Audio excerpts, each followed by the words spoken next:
All right, what's up, Internet? We're back. It's Saturday night, and you know what that means.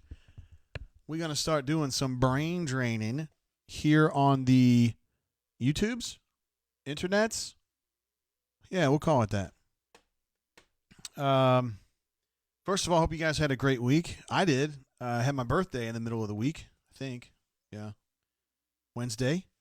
Got to do some social distancing cocktails on the stoop with my homies, which is always fun. And we drank beer, and we drank bourbon, and we played cornhole, and we shot the shit, which I think is what people my age want to do on their birthday. It's certainly what I want to do on my birthday. So, yeah, hope you guys are having a good week. This is a good way to finish it. We're going to be drinking some bourbon tonight in an unusual way. Administrative assistant came up with an idea, not necessarily novel, but it's one I hadn't thought of, where she's going to bring me, I reckon she's going to bring me shots of bourbons and not tell where they are. And I've got to drink it and kind of try to figure out which bourbon it is. Now, I mean, I kind of have a head start insofar as I know the bourbons that I have. So, I mean, if I don't have Michter's, for instance, so I would definitely not guess that something was Michter's. But we own probably 40 different ones. So, yeah. And I'll probably get them all wrong. Who knows? Some of them I won't, though, because I drink them enough. Some of them are Courtney's, and some of them are mine, so I'm not going to know hers as much because, like, all she cares about on bourbon is that it's smooth. Like, if it has no taste, or too hot or no, whatever, blah, blah, blah. Like, as long as it's smooth, she's fine. For me, I don't know. It goes a little deeper. But I do want to mention that,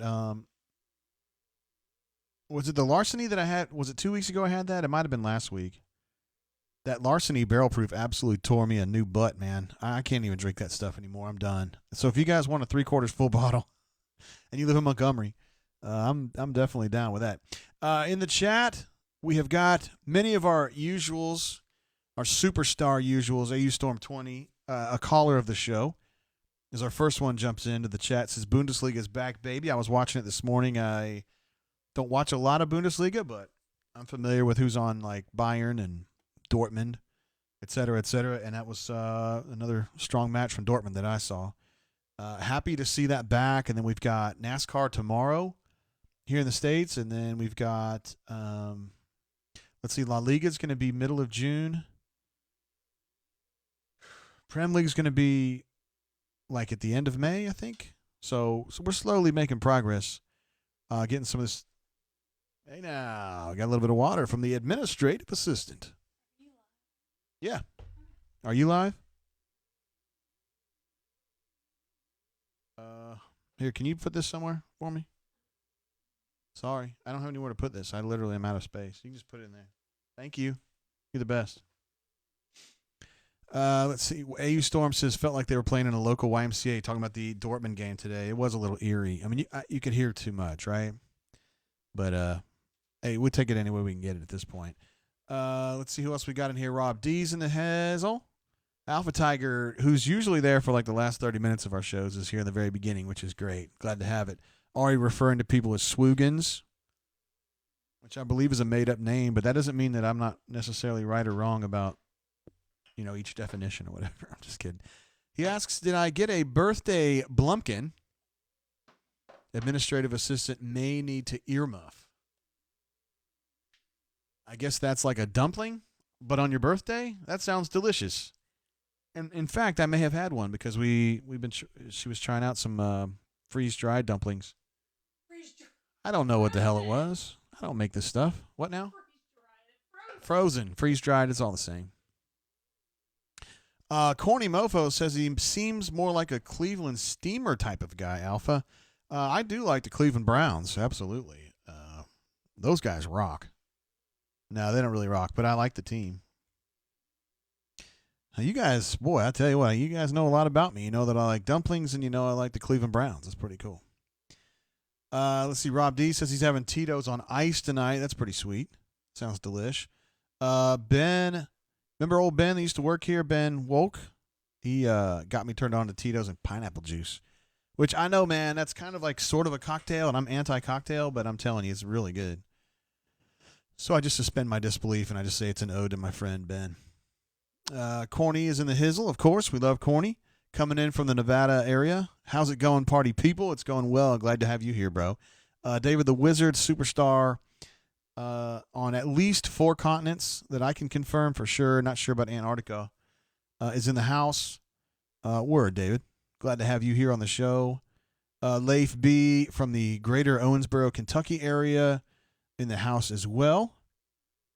Outstanding. Alpha Tiger says, hopefully the administrative assistant doesn't Urban Dictionary. I'm going to tell you guys, the administrative assistant and I together submitted a definition years and years and years and years ago, back in the 90s, for a phrase. I will not say which one, but a phrase that became very popular on the site. And Courtney was the one that came up with the the example sentence. It involved a girl that she knew in high school named Phoebe. I'll leave it like that. Although she was not directly implicating Phoebe, it just so happened that was a person that was a girl name that it wasn't really a reference to anybody we knew. Let's see, Forrest B. Oh boy, Forrest B's getting on us here a little bit, Courtney. He says, just got back from a nice dinner at Jubilee. How do you feel about Double D committing tomorrow? We're going to have Jeffrey Lee on here in a little bit, and we're going to talk about some of that. We had a big day of commitments on Friday. 2 offensive tackles from Ocala, Florida, both of whom look like road graders to me, although the quality of their competition is not awesome. But they're both very tall and long, and they seem to be finishers. So that's a great start to building an offensive lineman. They're only 3 stars in our database right now. Rob Cassidy is our guy down in Florida. And I suspect, I've not talked to Rob about this, although Rob is one of the analysts that I really, really like. I suspect he has not seen him because Ocala is not a recruiting hotspot by any means. So I doubt Rob's been up there to actually put eyes on them and stuff like that. And I think over time we'll get a better feel for what these kids can do. But they look good to me. That's for sure. And also, man, Jubilee is delicious. We actually went out and had our first meal out at the restaurant today. Would you agree? You were there. And we went to Cuco's in Montgomery, out there on Chantilly, and it was awesome. We love that place. We've probably eaten there 200 times in our life. Well, we used to eat it when it was on the boulevard. We were there, and we've been to the one downtown a few times, and then when they moved out to Chantilly, we've been out there a bunch. So felt a little odd, I guess, only because our good friend Angela, our favorite server out there, now that Massey's downtown full time, Angela was having to wear a mask, which is what they're doing, and gloves, and it was a little odd, but once you get on with it, it's just kind of adjusting to the new normal. So that went well. And Jubilee sounds delicious too. I love Jubilee. Corny Mofo says blueberry pumpkin pie. I don't know what that is a reference to, but it sounds delicious. Forrest B says, y'all need to hit up Pie Bar on Pike Road. Interestingly, wifey wanted to go there today, and they're only open on Thursdays and Fridays right now. So, what now? For carry-out food. So, we were not able to hit that today. We would have enjoyed it very much. We had Pie Bar. One of our friends got Pie Bar takeout for a party she had at her house, and we were really impressed with how good it was. So, word. We'll be hitting that for sure. So, tonight we're going to have Hunter on. Hunter 48 is going to talk a little bit. You guys know what he's like. He's a pretty serious dude, football coach, and we'll talk about some football topics with him.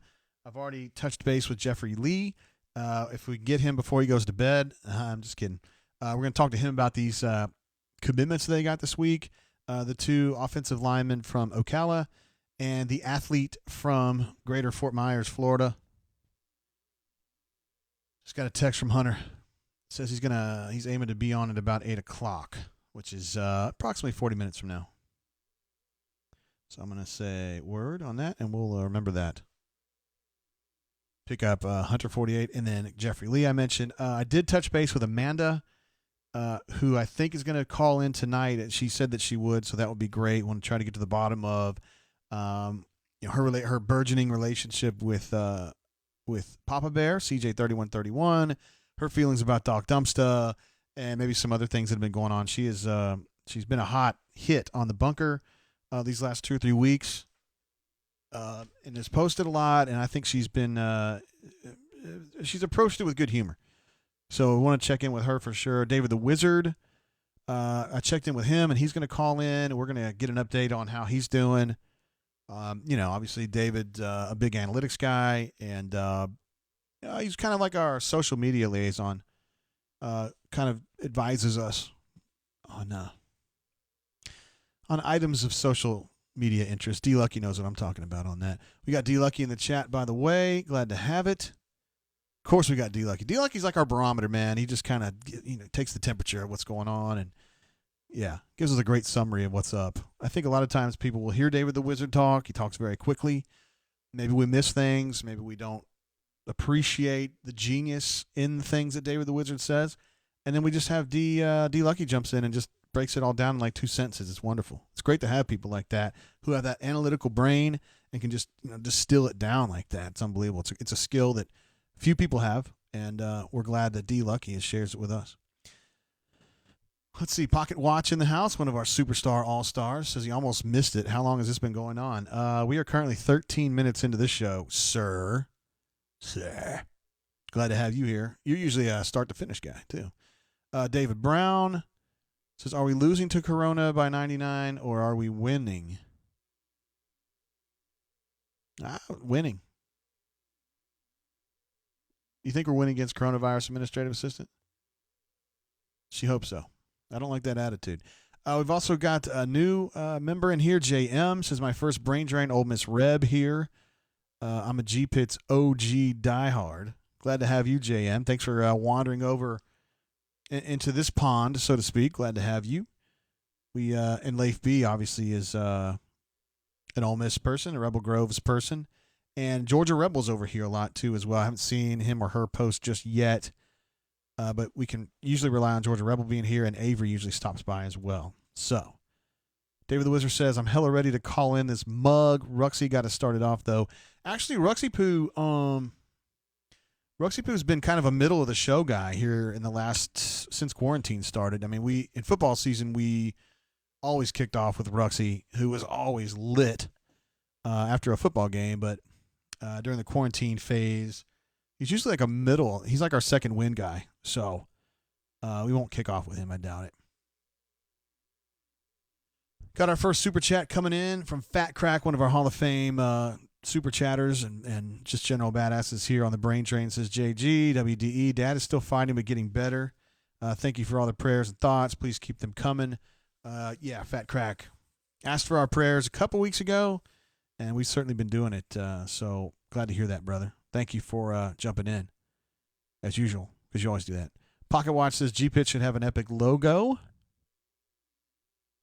Yeah, I could see that. G-Pits is growing. I'm really surprised. It was something that Neil and I talked about, just almost joked about for years. And then Cathead jumped in with us, and then they left, and now we're with ACS, and Cathead's back.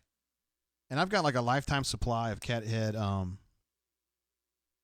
antiseptic or hand sanitizer. Wifey and I bought one of those big boxes of hand sanitizer. Seriously, it's going to be like a lifetime supply. So looking forward to getting that. Hopefully it'll be early in the week because Wifey's Child Care Center is opening Monday. Not sure how I feel about it. I'm glad that you're getting back to work. But Montgomery is a semi-serious COVID hotspot right now.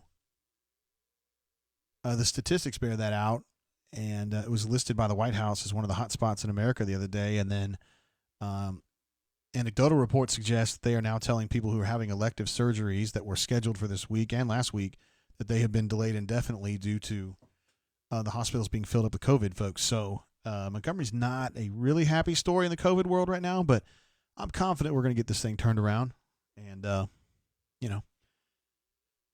not too worried about it. But, glad to see KinderCare coming along, let's see. Alpha Tiger says, is Waffle House back open yet? Gus got to feed them tits. He feeds them tits? Oh, he's saying that Gus is fat and he needs to eat fatty food so that his man boobs stay big. Does he strike you as fat, administrative assistant? He does not. Okay. He might have been a little overweight maybe 2 years ago, and then he got on like a kick, and he's not fat at all now. I mean, I would say that his body type is like average, if not a little bit leaner than average. Just my opinion. David the Wizard says, well, let your boy know when you want me to give you that ring, Maine.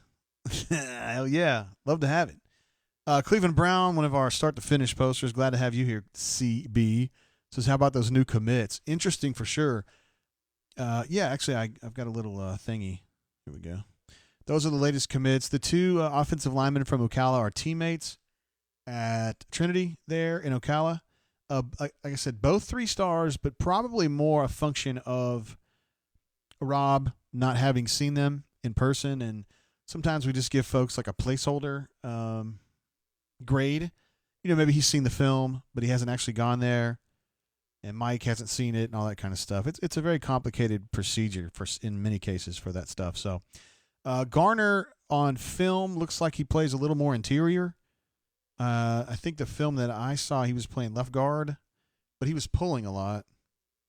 So he obviously at 6'7", you're thinking tackle. Caleb Johnson is definitely their right tackle. And then Tavares, I have not seen him, so I need to ask. I'll be leaning on Jeffrey completely on that one.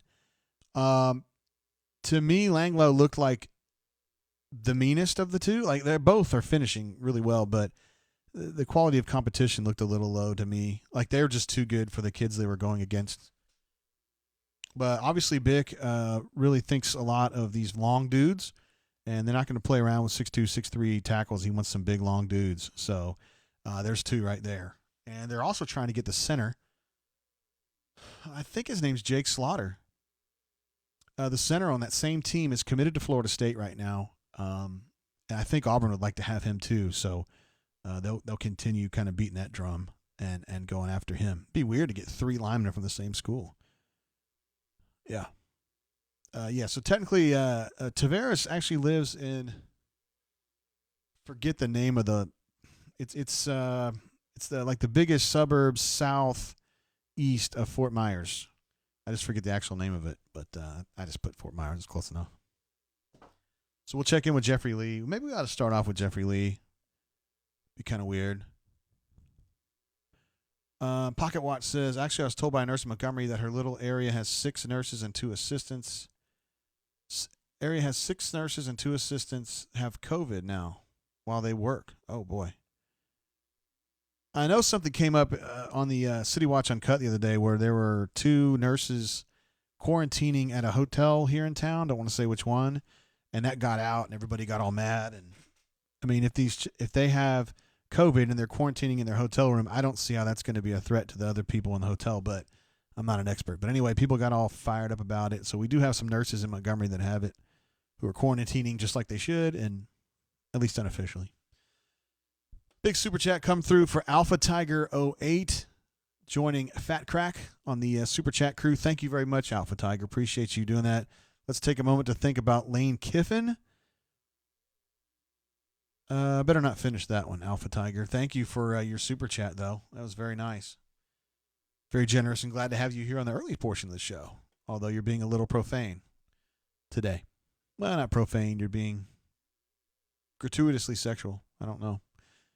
Maybe you got a lot of pent-up frustration or whatever. I don't know. Let's see. Cleveland Brown said Garner had a lot of pancakes in his film, but most defenders were way undersized. That's kind of what I saw, Cleveland. But, I mean, you like to see people finishing, and he was driving those guys. I think it was Langlo was the one that was like knocking them down, and then he would lay on them, and that's one thing. And then he would roll over. Like he was like, it was phase 2 of the lay down, was backing out, just rolling over on his back on top of them. It's a good way to put them out. So, again, they were just way better than the guys they're going against. But, I mean, they're long. Obviously, Langlo pulls a lot. So, I mean, he's got that agility. And he's definitely got some toughness to him. So, good-looking kids. Avery's in the house. Says that hair, though, I'm doing my best with it, Avery. It's been, I was about due to go to the salon before the COVID hit, and then I've gone the whole way. So I don't know. I'm probably 2 months overdue, and I think at this point I'm just going to let it go. I mean, I don't think I'm going back for a while. I just don't. I'm just going to let it go. This is the way it's going to be. This is the way it's going to be. Corny, you guys are killing me. Things got a little crazy last week's show, I think. I don't remember what the topic was, but it got a little crazy. Let's not do that too early tonight. Johnny K says, doing all right in recruiting. We need 5-star tackles. Yeah, I understand. You know, Big Nell, obviously, Gus is giving him a lot of latitude on which kids to pursue, which kids to keep an eye on. And Gus, certainly on the offensive side of the ball, is going to sign off on any committable offers. So they're working hand in hand.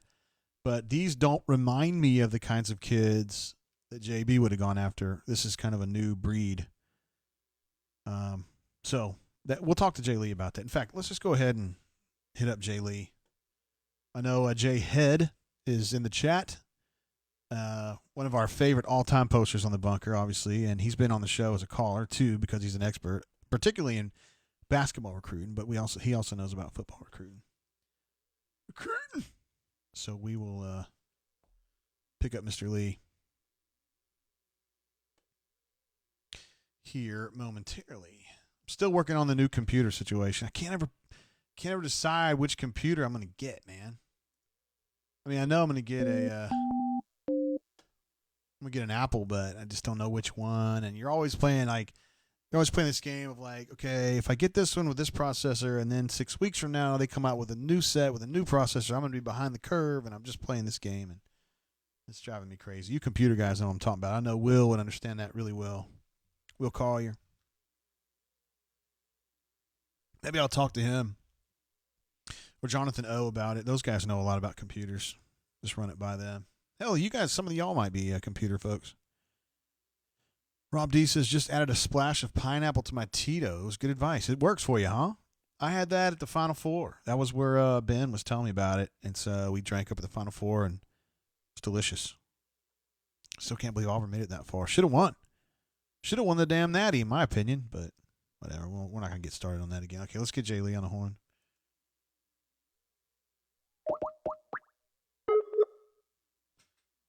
Well, we usually close with Jay Lee. This is like reverse. It's like having breakfast for dinner, you know. Change it up a little bit. Yeah, is this Jeffrey Lee?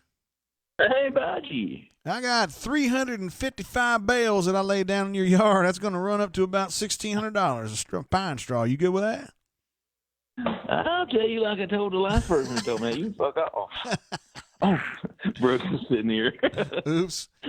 Yeah, somebody on the bunker said that they got kind of swindled a little bit. No, it was their dad got swindled by some folks that were going around Auburn saying they'd lay down pine straw, and then they end up telling you that they got like 500 bales in your yard, and you owe them $1,500. They tried to do that to you, Jay Lee. They did. And the thing is I just had my front bed kind of de-weeded and stuff, and the guy came up to my door, and I thought I was helping him out. I was like, yeah, I was thinking 10 bales, because I know what a bale is. You know, I've seen bales of hay. I know what a bale is. I was thinking, yeah, 10 bales at most will cover, you know, the size of I don't know, maybe 400 square feet. Yeah, that's about right. And so he comes back up and says, yeah, man, I've put down like 500 and something bales. Or I don't know what it was, something enormous. And I said, you crazy as hell. And then I looked and saw what they considered a bale, and that wasn't a bale. And when I saw that on the bunker, I thought, man, we need to form a task force. You know, we need to find those guys because it's happened more than once.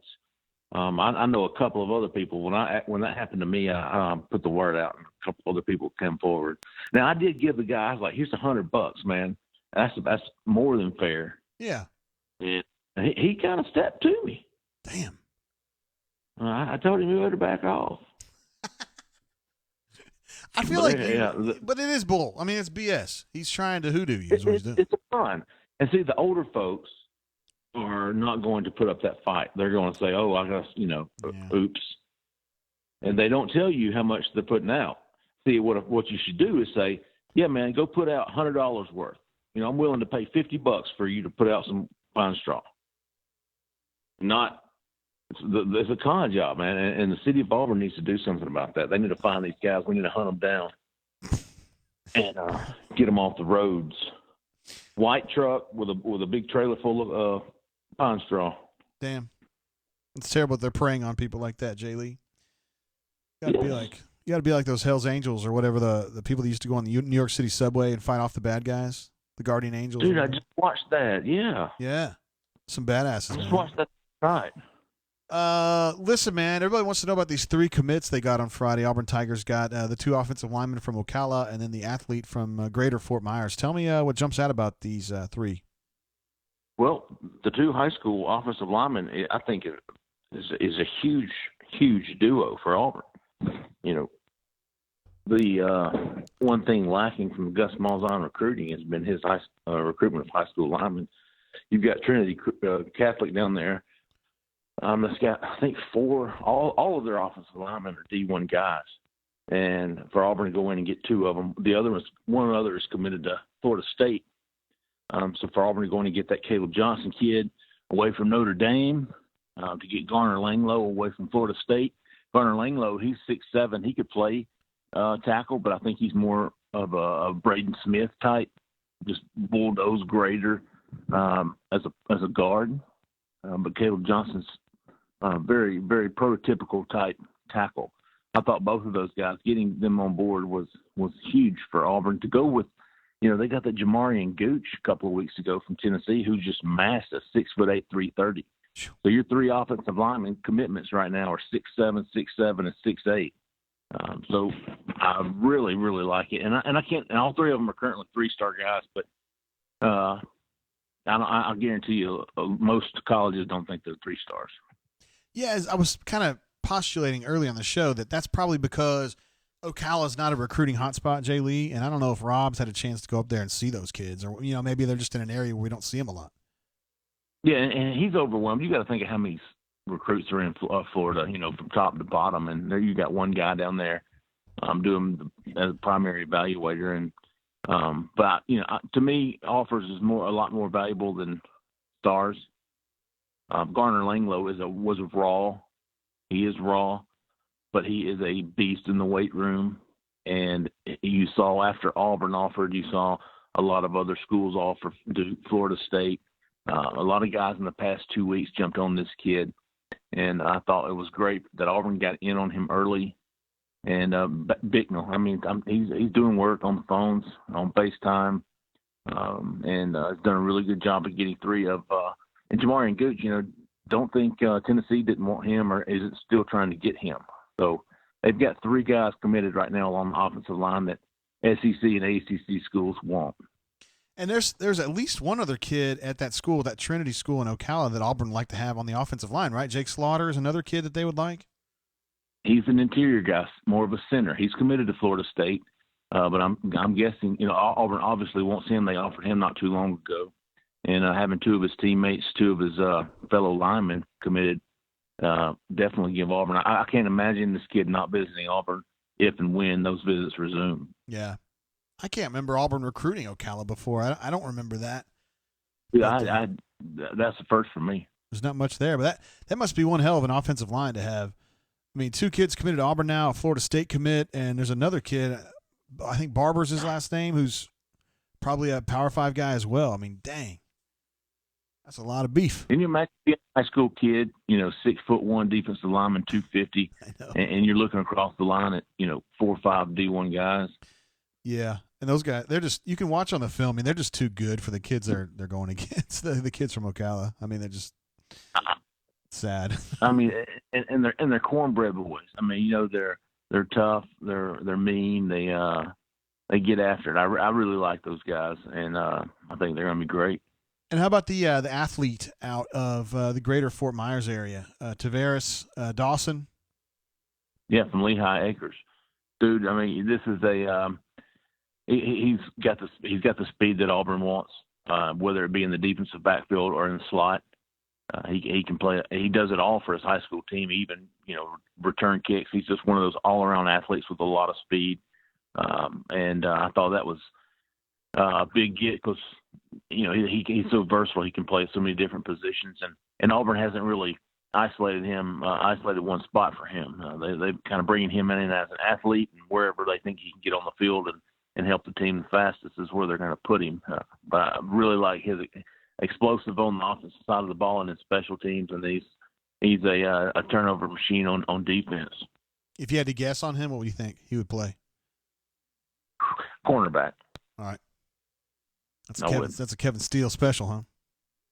Well, I've learned over the years when they recruit athletes, most kids want to play offense. I don't know why. They want the ball in their hands. They want to score touchdowns, understandably so.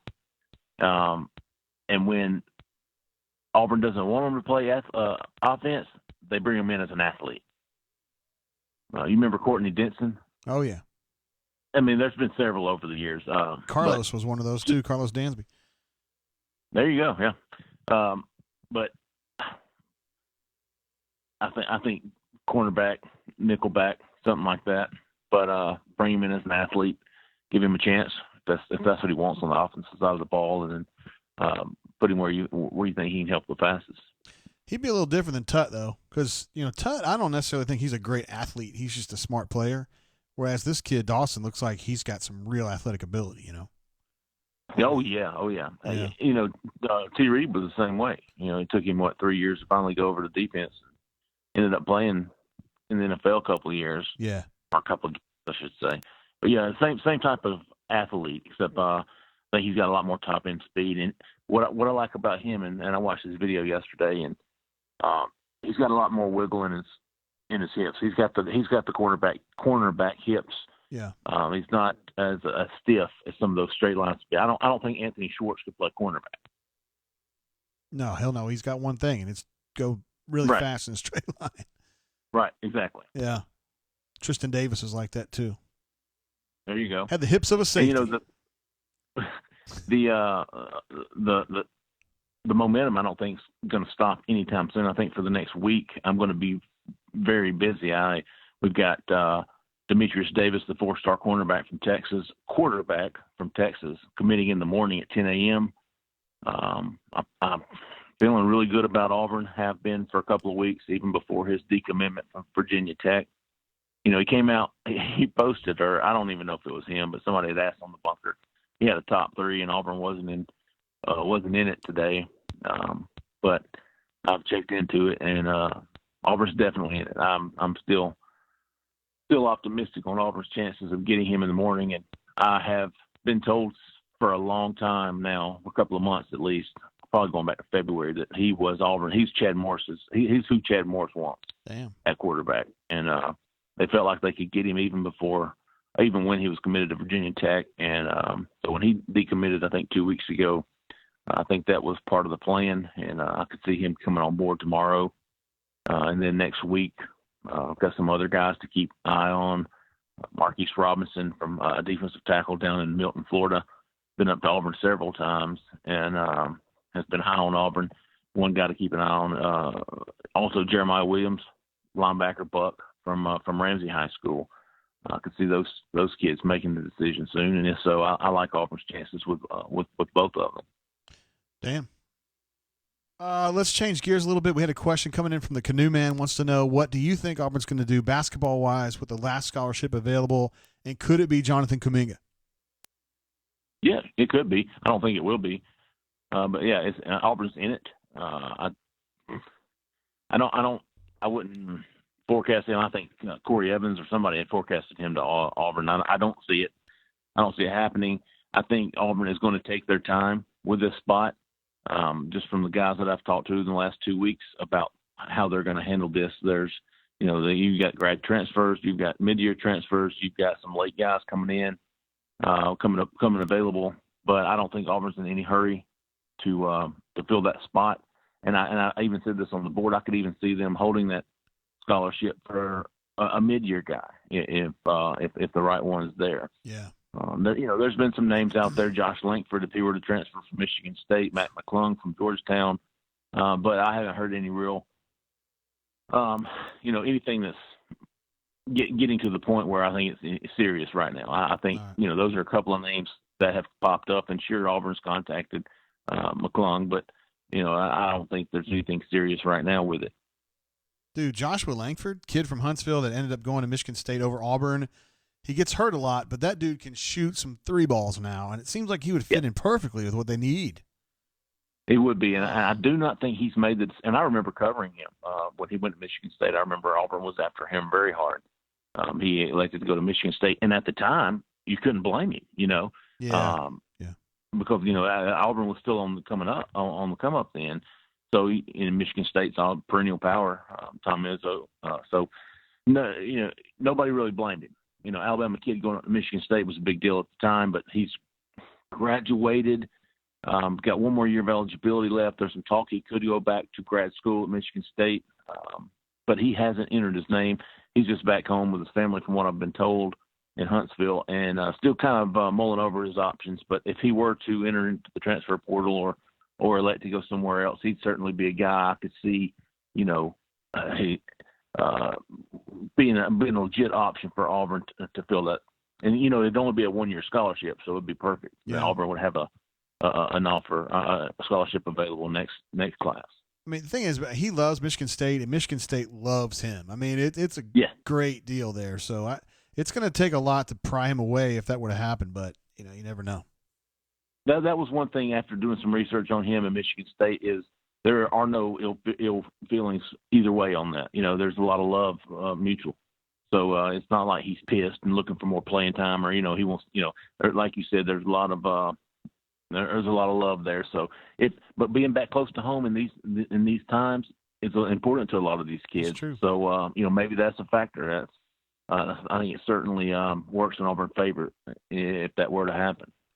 Have you been doing any school teaching now that Brooks has been out of school for a minute? Yeah, man, we finished yesterday.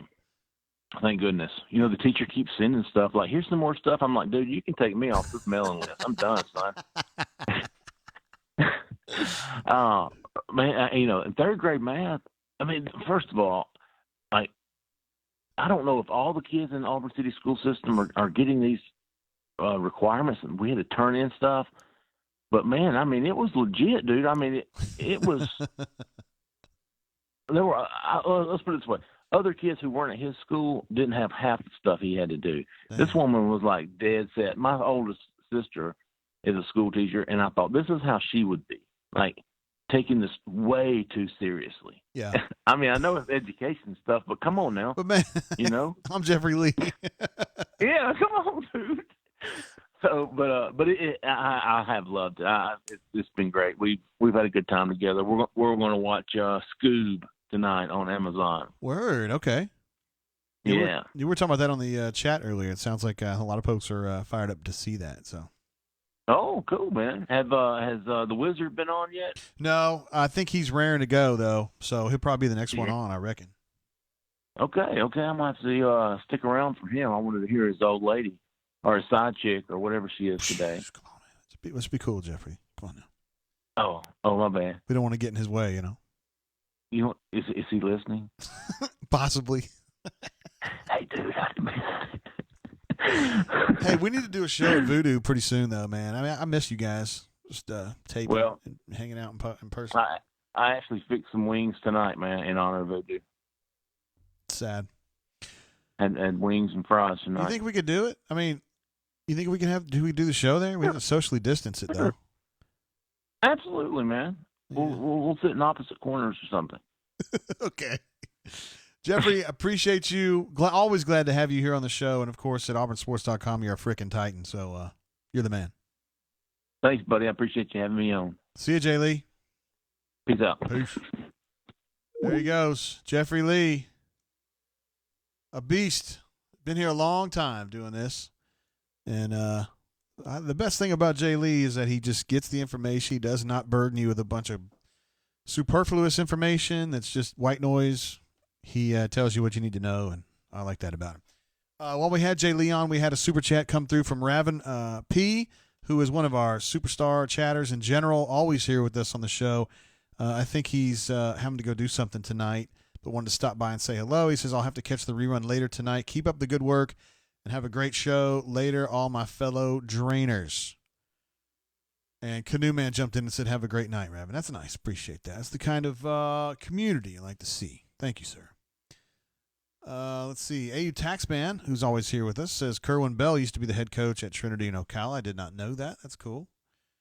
Rob D says those kids, the offensive linemen from Ocala, have awesome frames. Give them 2 years. Yeah, I mean, more so than any position, I think offensive line and then second defensive line, but offensive line the most. You have to project on those kids because hardly any of them are going to play when they're really young because they're just not going to be big enough. And these kids right now are definitely not. Whether they're strong or not, it doesn't really matter. I mean, you can't be tackle in this league at 290. Can't do it. So you need to give them at least a year in your weight program. Ryan Russell and those guys take care of them and get them built up stronger and heavier. You know. So it takes a little time with offensive linemen. You got to kind of look at their bodies and say, okay, we can add Ryan. Can you add 30 pounds of this kid? Can you add 25? You know, what do you think about it? Do a lot of projection. Georgia Rebel, the aforementioned Georgia Rebel. I mentioned that earlier that he would be around. He or she, probably he, says, "What up, JG? Glad to have you." One of our friends from the Rebel Groves, Neil McGreefy and Chance the Yapper over there. Our friends at rebelgroves.com. Glad to have you here, Georgia Rebel. O'Neill R says, "I think I'm going to have a very good team this year, and both mixes got a surprise better than last year to be a freshman. He did very good to me." All right, very good. Oh, War Eagle, going to have a good team this year. Bo Nix did good last year for a freshman. I love the way he played against Alabama. Can't wait to see Tank Bixby. Yes, Bo definitely got better as the season went on, and I thought he managed the Alabama game exceptionally well. He made some really, really good throws in that game, and I think he's somebody that Auburn fans in general should feel very good about. I know Amanda disagrees with me on that. We got a caller coming in. Hey, caller, welcome to the show. How you doing? JGT? Hey, what up, bro? What's up, my dude? What's going down? It is David the Wizard, ladies and gentlemen, calling in. Everybody, Jeffrey Lee was asking about you, bro. Oh, was he? I must have missed me and my lady are sitting here talking. I must have missed that part. Yeah, but hell yeah, sucker. So what's been going say on, hi, bro? Just hanging on. Say hi. Yeah, Hi. my girl's here. Yeah. That's Yeah, your girl right there. Tell us about your girl. Can you just give us some basic, information about her? Yeah, we've been talking we actually been talking for a while. We finally, I think I just texted her a little. She usually is in Auburn because she's Auburn. She just graduated, right? Yeah, she just graduated. Yeah. So yeah, we're down. Yeah. There you go. Yeah, she had been out there and she had been back in Birmingham recently because all the stuff and also school year's over, right? Mm-hmm. Yeah, school year's over, and I kind of just texted her because we've been talking for a while. I was like, when are we gonna hang out? This is long enough. Like it's been months. We've been texting. Like when are we gonna hang out? So yeah, we hung out the other day and we got along very, very well. And now she's back and we're gonna keep on keeping on. You know what I'm saying? Word, yeah. I hear that. How have you been this week? What's been going on? How did your week go? Well, yeah, you know what I'm saying, dog. We I hit the post what was going down. And yeah, I just want to preface, I'm not being rude with the lady. I told her that I was gonna have to talk about this on the pod probably, you know what I'm saying? But yeah, the joint Tinder profile thing was real. I know fucking idiots are on there talking shit. That did about how they were saying you made that up, that you were faking that. Yeah, that was the reason they were saying that is because what's it called? I remember I saw that whoever it was, like had reverse searched the image that I posted of their profile, and it came up on like a bunch of different things. But I told that idiot that I had posted that on my Reddit profile like months ago when I matched with that profile, and that's why it was like on the internet and stuff. And you could, if you want to, you could go to my Reddit profile, which I posted a link to see that I was the original poster of that thing. And also I posted a picture of myself with those girls anyway, so obviously that's stupid. So yeah, but yeah, it was lit. I finally got to hang out with those chicks, and that was kind of cool. You know what I'm saying? Yeah, definitely. I understand. Yeet for sure. Hell yeah. Who's your favorite female stand-up comic? Oh, Nikki Glaser, of course. Oh, she's good. Yeah, hell yeah. Like I said, I'm gonna slow play that as much as possible. I don't want to like come across as a hella thirsty. The last thing I sent to her, she had not responded to yet, and I'm gonna get back in there when I have I'm gonna wait and organically get an opportunity to jump in there. You know what I'm Right, saying? yeah. Like, it's not over, but it's on hold for sure. You know what I'm Oh, saying? that's sad, man, David. I feel like you have the ability to make that work, but you're going a little slow, and I get it. You've got a girl, and you Yeah. keep those priorities straight. Oh yeah. Any thoughts on the kids that Auburn got committed Friday? They got the 2 offensive linemen plus the athlete. Any of those jump out to you, David? Man, I love that we're getting guys from Florida, man. All those freak athletes coming out of there, you know what I'm saying? And there's some big boys, man. 6'7", 6'7". You know, that's at the very. I mean, that's obviously, you know, it's better than if they're like 6'4". You know what I'm saying? Like, so it's not like necessarily. I mean, they're gonna be good, but I mean, higher odds that they'll be good. Hell yeah, it is. Yeah. And just still though, the fact that the one thing that just kills me is that Auburn recruits so well, I swear, at every position other than offensive line. Like, we'll be stacked with half the guys we'll get are either 4 or like higher stars or high rank 4 stars and some 5 stars at every position other than offensive line. It always seems like we're just pulling these 3-star. And it's like, why? Why are we not like recruiting as well on offensive line as everywhere else? And then you see that's been Auburn's issues a lot of years, is that the offensive line isn't fantastic. And Gus usually is able to scrap together with like grad transfers and stuff a relatively good offensive line before the year starts. But like in 2017, that didn't really happen. You know what I mean? That was kind of the killer of the offense. That offense had so much talent. It's like, oh God.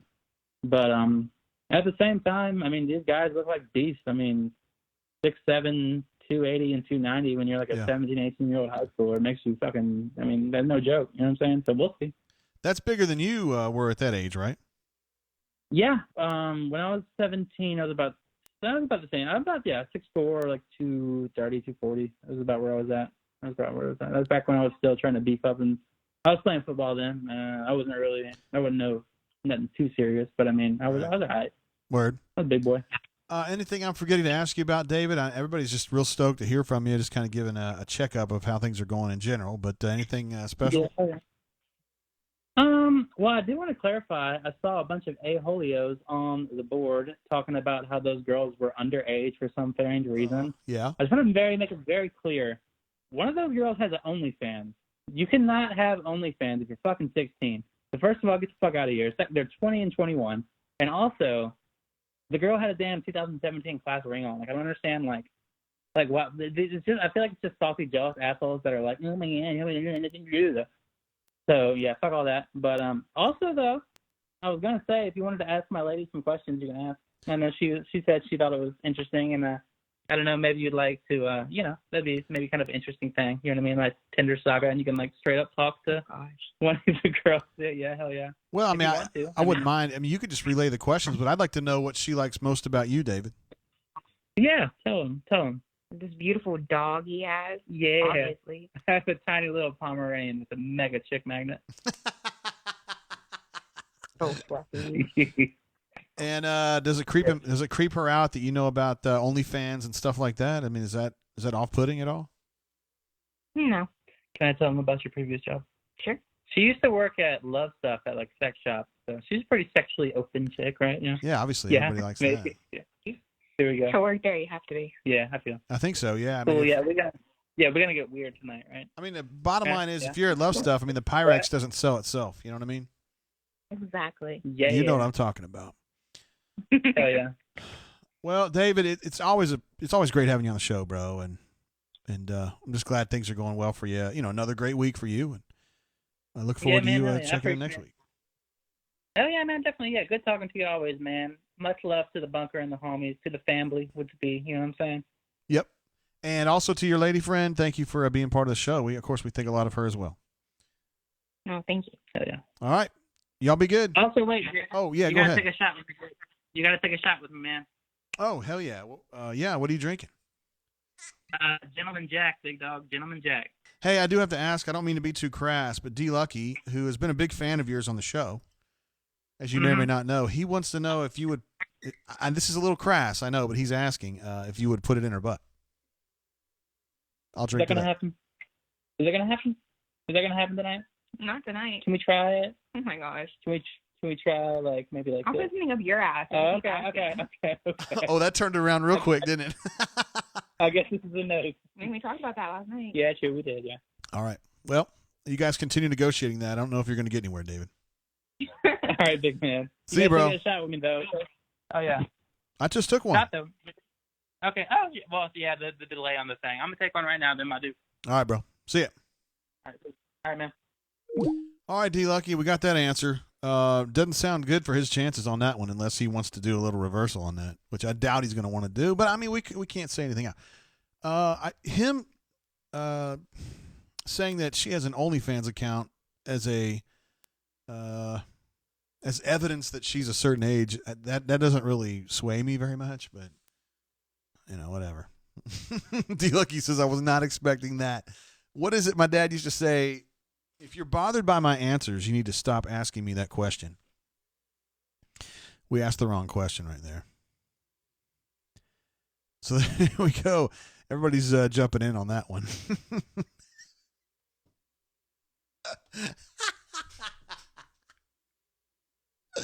Oh, man, you guys are cracking me up tonight. J-Head says, JDT got the love connection on tap tonight. David the Wizard sounding like Seth Green when he gets Entourage for a split second.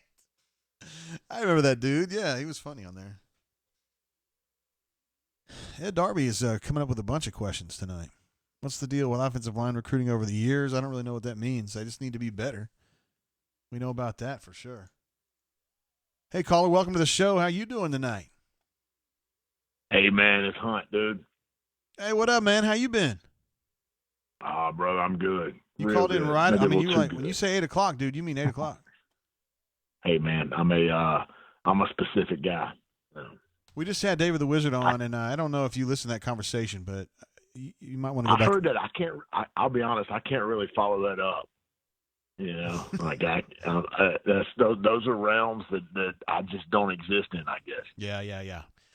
What I wanted to ask you first, obviously I've told these folks before, I don't know if everybody knows that, but you're in my opinion, a celebrated high school football coach, one that you've been doing this a long time, and you're a defensive guy, and right now the defense that you coach is really, really good, and you know your shit. The offensive lineman, Auburn got 2 commitments on Friday. Both of them look like road graders to me, but they're playing against kind of weak competition. Is it tough to kind of assess kids like that if you were going to do that? And I didn't know much about these guys until I read Jeffrey Lee's articles and I went back and looked at tape on both of them. And if you look, what you got to do when you're evaluating offensive linemen that are playing against, mediocre or lesser competition is you've got to start watching things, small things like posture. What is their posture like in their stance? How is their footwork? How do they come off the football? What do they do with their hands? What's their follow through? What's their finish? I like both of these guys. Johnson's a big, strong kid that looks like a prototype right tackle. I mean, he's got length. He bends his hips. He shoots his hands. I don't know if he's athletic enough to play on the left side, but great signing. I think he can be a 6'7", 310, 320 guy that can play on the right side. Langlow's a little meaner. He's not quite as big as Johnson, but he freaking finishes on film. But he's not finishing as high-end guys, but he's got the mindset. Probably needs to be a little more flexible, get a little stronger. But I like both those signings, man. Those are 2 dudes that look like 3 years from now, they're legit SEC offensive tackles. And we were also talking to Jay Lee about the other kid that they got, Tavares from outside of Fort Myers. We're talking about this kid can do everything. He's a slot receiver. He's a kickoff return guy, a punt return guy. He plays some corner, some nickel. Jeffrey Lee thinks his kid's going to end up being a nickel. What do you look for as a guy who coaches defense and has a long time in a nickel? What is the perfect nickel? What kind of skills does that kid have? What kind of a temperament does that kid have? 2 things, really. He's got to have the hips, enough that he can defend receivers, especially big flex wise and even smaller, faster slot receivers, when they flex them out in the slot. He's got to be a good 15 to 20 yard pass defender. Doesn't have to be a guy that has to run with guys vertical tremendously. And then he's got to be a physical run fitter that can come down and set the edge.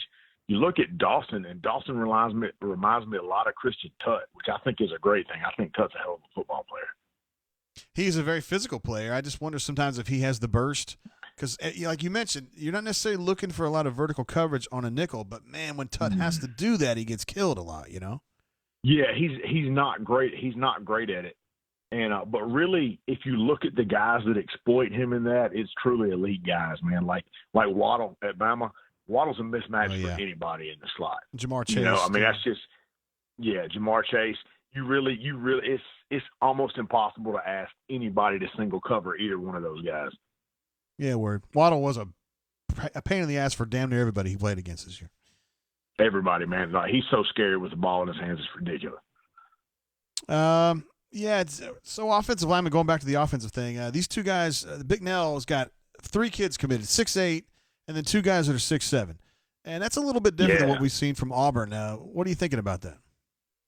That's some length, man. And, you know, generally, especially if you're going to be more of a zone-oriented run team, that length is awesome because when you're working for horizontal movement in the zone run game, that length and that reach can almost create an extra half a gap, you know, just in stature alone and the way that you can move guys. And so it can really open up things in the zone game. And it's also just in terms of physics in pass sets. The wider a guy can set, the more reach he has, the less space it gives the defensive pass rusher to operate coming up the field. So it's always good to sign length if those guys can bend and if they can come off the football. And you know, on film, I think both of these guys have that potential.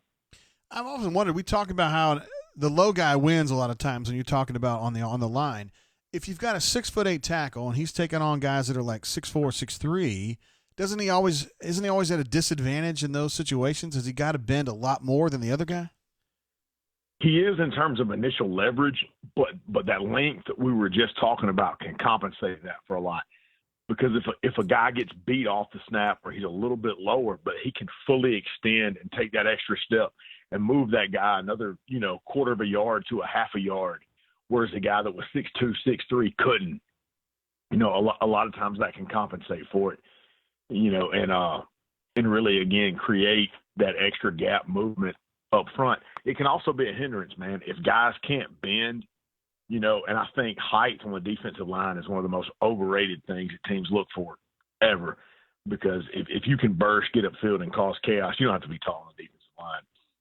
So it's kind of a catch-22 right there. Word.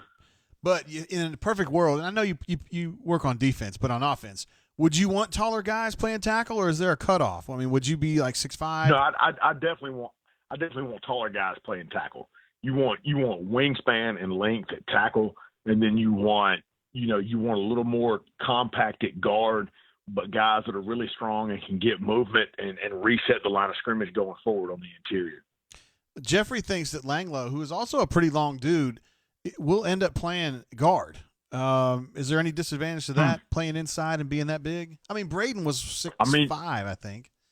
Yeah, there can be. You know, there definitely can be because, and if you want to, you know, just talk about prototype players, you look at a couple guys over the last few years, guys like Aaron Donald and Ed Oliver, who were 6'1" guys that have become completely disruptive penetrators in the NFL and were certainly good in college.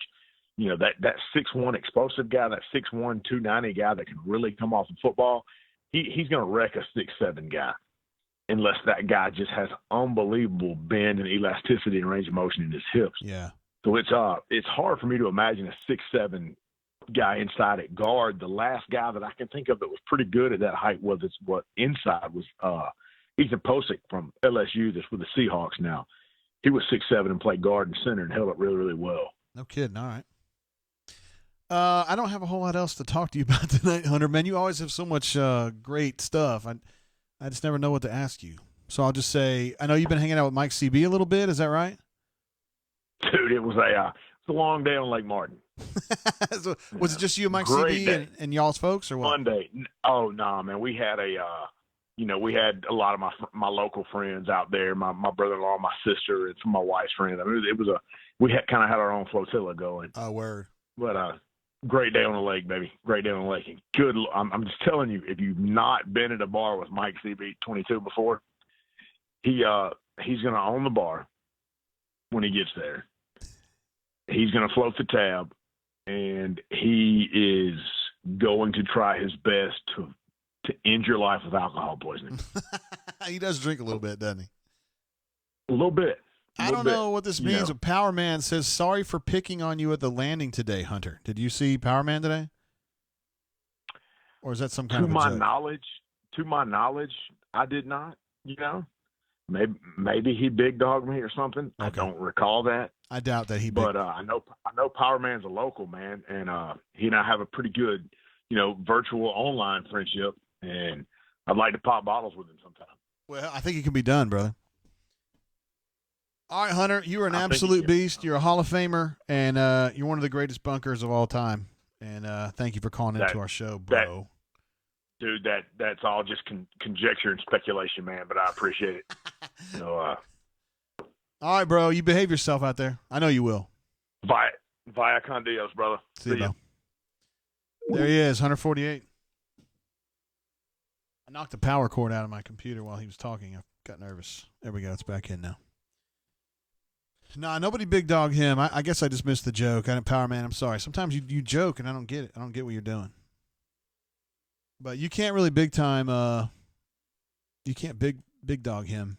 Hunter is he's a nice person, so I don't think he's not a fighter at this stage in his life. But if he was pissed off and he wanted to fight you, I have not met a bunker member who capable of whipping his ass. Nobody. He would absolutely crush every bunker member that I have met. No doubt about it. Again, he's a nice person, and I think you'd have to do a lot to get him angry enough to fight you. But if he wanted to fight you, he would go undefeated against the bunker. So, Powerman says it was a joke. It was in Mike's thread. I threatened to drop my kids off with them. Yeah, I missed that thread. So, I mean, I knew that Hunter was hanging out with Mike CB, but so that's on me, bro. Sorry about that. All right, so that was a very interesting 1-2 right there to go from David the Wizard to Hunter 48, kind of two different ends of the bunkering spectrum. But it also shows you the disparity that we have there. I mean, there's a lot of different kinds of folks that bunker, and you got David the Wizard's kind of on the clown side, right? He's a funny guy, and then Hunter is a little more stern, and he's one of a technical guy, and then we had Jay Lee on earlier, who is himself a Hellraiser, but knows his recruiting really, really, really well, and his Auburn history really well. So I mean, it's different, a lot of different folks, man. It's one of the good things. Kyle W's in the house. Says, been listening to most of it. I'm sorry, Kyle W is Crocodile. Been listening to most of it, JGT. Keep up the good work on the road, so just listening. Glad to have you listening in, Crocodile. Also, we had a call earlier. I think it was when David the Wizard was on. We had a super chat come through from J Smith 5187. It says, I love a good swoogan call. Keep plugging away, D-Wiz. Oh, man. More David the Wizard fans out there. Swoogan. I know I missed a bunch of stuff up here when we had David the Wizard on. Although I did see D-Lucky's question about PIHB, and we got a good answer on that, I guess. Leif also suggested asking about the favorite stand-up comic, which he went right straight down on that. Alpha Tiger wanted me to ask if this is the chick that gave him the clap. I don't know what that means. Does that mean you're like at a rock band concert or something like that, listening to like Leonard Skinner or maybe the Firm? No, you probably wouldn't have the Firm, would you?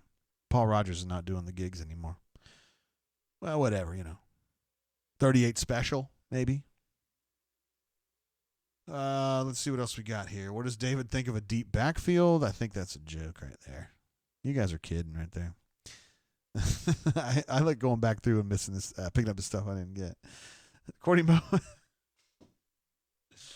points out when David was like, dude, she's a 2017 grad, you idiot. He's like, so she wasn't a genius. 2017 grad and not 16. Hashtag he did the math. Leigh says, as a 42-year-old man, David is speaking another language to me. Hey, man, I'm 48 now, and I get it. I get what he's doing. I mean, they are young girls, but I don't think David's an old person. I don't think David's like my age or anything. Let's see. Rob D says, the brain change just went from Jay Lee to Pegan and now to Hunter. Oh, my. Let's see what else here we missed. Canoe Man now telling Croc not to be a swoogan. I'd like to know the background of that swoogan situation. I don't know if that's something that Alpha just came up with.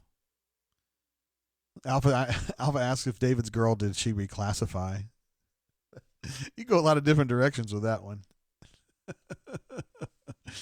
Canoe Man says, I hear tonight absolutely will not be known as the firm for the Wiz. Man, David's out here he's living his best life, and you guys want to give him hell about it. I think it's wrong. I think it's wrong of you. So we were going to do this thing where administrative assistant pours random whiskeys for me, but she, like I said, she's getting her center ready to go on Monday, and I think she's on the horn. I'm drinking a little bit tonight. I think she's on the horn with some of her teachers, like trying to coordinate, whether they're going to come back. Because for a lot of them that are on the unemployment, the boosted unemployment right now, they're making a lot of money, well, relatively, compared to what they make at the center. So it's tough. Sometimes they don't want to come back because they're making better money at home. It's freaky, but it happens. Drinking that Colonel E.H. Taylor small batch. It's good. It's really good. Lay says you're a lot more hip than me, JG.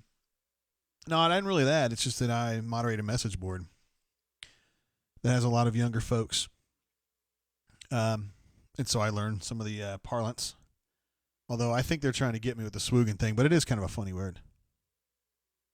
J-Head says, love hearing Hunter 48 talk ball. He's the best, man. I'm telling you, that guy. I actually I know Hunter, and I met with him last summer at his school in his film room, and we talked about football for a couple hours. And he was drawing stuff up on his dry erase board and explaining different concepts to me that Kevin Steele runs, and how he disguises coverages and stuff like that. And it's not the same as learning it from Kevin himself, but he's been doing this a long time. His dad is I would imagine his dad's in the Hall of Fame. I don't know that for sure, but I mean his dad is like a legendary coach in this area of the state, and then Hunter's kind of following in his footsteps, and big time coach in the same general area, so same county in fact at this point. So yeah, he knows his stuff, and he goes to the coaching conventions and stuff, and he stays up on it. He's trying to be on the front end, and his defenses have gotten really good. He's got some D1 kids now, and they pitch shutouts, and they do a lot of damage over there. So it is awesome to hear him talk ball, because he definitely knows what's up. AU Taxman says he's drinking some New Riff Single Barrel tonight. I am not familiar with that one, but I bet it's delicious. Let's see. Powerman says, Little Powerman here. Hey, Bob Mapplethorpe. My dad took me fishing today. I wonder how Bob Mapplethorpe will take that. Bob himself, one of our favorite callers. Oh, yeah. I did want to mention, just to give some shout-outs, though. I've been playing some Call of Duty with bunker members the last week or so. It just seems like a good outreach for folks that want to do that. I've played a bunch with GG32, and I played with War Damn Eagle, the original, who has the Mr. Rogers avatar giving you the finger on the bunker. We actually won with that crew. It was me and War Damn Eagle and two of his friends, and we won. All four of us were alive at the end and won that way, which is pretty sweet. And I played with another group I played with is GG32, Cardea from the bunker, and Cardea is he just has a lot of fun out there. I don't necessarily think he's trying to kick ass too much. He's just having fun. And yeah, and GG32 is probably the best of the group. He's a pretty good player. If left to his own devices, we end up dragging him down from time to time, particularly Cardea and his friend Pachuca, I think was his name. But anyway, it's a lot of fun. I tried to hook up with Double D's the other day, and he's playing on PC, and I couldn't. I could hear him, but he couldn't hear me. And let's see, AU Milo I played with the other day. Tennessee Tiger I played with the other day. Dadgummit, there was somebody with Double D's I was playing with, and I just forgot his name right off. I want to thank S. Lee for setting up the regiment on Warzone so we can all kind of hook up. I think we've got 18 people or so in the bunker regiment on Warzone, so we've all had a chance to kind of get meeted up, so to speak, and play a little bit on there. It's good to talk, bunker life and Auburn life and stuff on there. So if you guys are interested in doing that, I mean, I'm always open for playing with the folks. Just get up with S. Lee on the bunker. He'll get you in the regiment, and then we have a little clan tag, which I think is AU RVL. I think it is AU Rival. So we can just kind of all play together. I'll play with anybody. I don't care. It's just good to hang out with you guys and play. You guys are into that. Let's see. Lace says, I just had a shot of their white dog. Talking about new riff. Wasn't very impressed, but I only got it because the liquor store didn't have the Buffalo Trace white dog. Okay. Black Hawk Driver, I didn't know that one. Black Hawk Driver asked, will Will Hastings make the Pats roster? That's a tough one, man. I'm just not. Here's what weirds me out about Will Hastings a little bit. So Ryan Davis is obviously the all-time receptions leader at Auburn. And I know Ryan Davis is not the greatest athlete out there, but he's terrific in the open field, and I always felt like he was fast enough, and he was certainly reliable enough. And he went to the Patriots, and I thought, oh, man, this is a slam dunk. This kid's going to be great. And he really didn't make it at all. Like, he didn't make it. He made it like two rounds of cuts, and he was out. And I obviously am not a football expert per se, certainly not in a personnel perspective, and I missed that one badly. So now I look at Will Hastings, and I think, okay, is Will significantly better than Ryan Davis? I mean, Will's good in the open field. Will is generally a reliable pass catcher, although we can all remember some bad drops that he had. And he's obviously, he competes at a high level, no doubt about that. He's got probably more injury concerns than Ryan did, but I mean, he just reminds me of Ryan Davis, which to me is a compliment, but Ryan Davis didn't get very far in the NFL, so I don't know how to play that one. Let's see. Alpha Tiger says, Tate going to play Call of Duty with Captain America, I doubt it, God Cammett, and a local vertical. I don't know what those guys say about me on y'all's secret boards or whatever. I'm sure that Captain America and God Cammett don't have anything nice to say about me, but a local vertical, like, I never gave that guy trouble, and he never said anything nasty to me. So aside from him just being annoying, I didn't have a problem with him. Hornacia says, played Kill Confirmed with you years ago, JGT. Haven't played Call of Duty in a long time. Well, sounds like a problem with you, brother. I'm just kidding. I'm always down to play with y'all. If you want to, just get it. The Warzone, I think, is free. I think you can just download that for free and play. Bob Mapplethorpe, the answer to our question of, is Bob around? The answer is absolutely, hell yes he is. He just dropped a super chat as an answer to Little Power Man. He says, Little Power Man, can't wait to come fish. I have Doc locked in my basement. I'll bring him too. There was a point earlier today where some folks were concerned that Doc hadn't been around.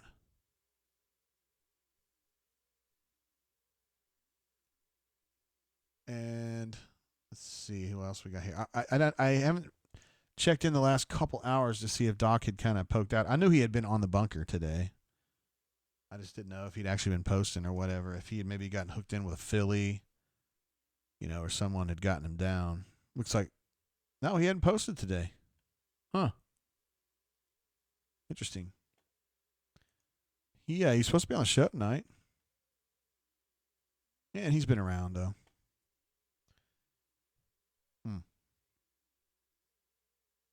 Ed D jumping in again. Oh, wait, yeah, I did mention Jay Smith's super chat earlier. Ed wanted to talk about special teams earlier. Anders, he's been solid. I think they have a question at punter. I thought they were going to get the Troy punter, and then they didn't.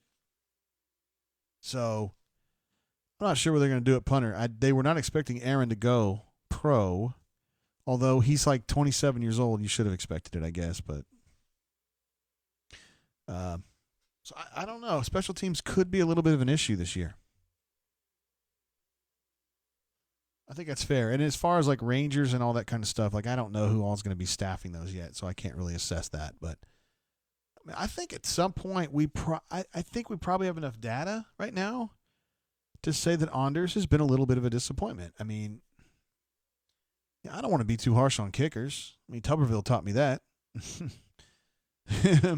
Him shitting on Don Juno back in the day when he was at Ole Miss and just absolutely got in that kid's head. He got in that kid's head and just wrecked him that year. That year in '98, Ole Miss should have beaten Alabama, and the kid Don Juno just ruined it for him, and then he killed him in the postgame.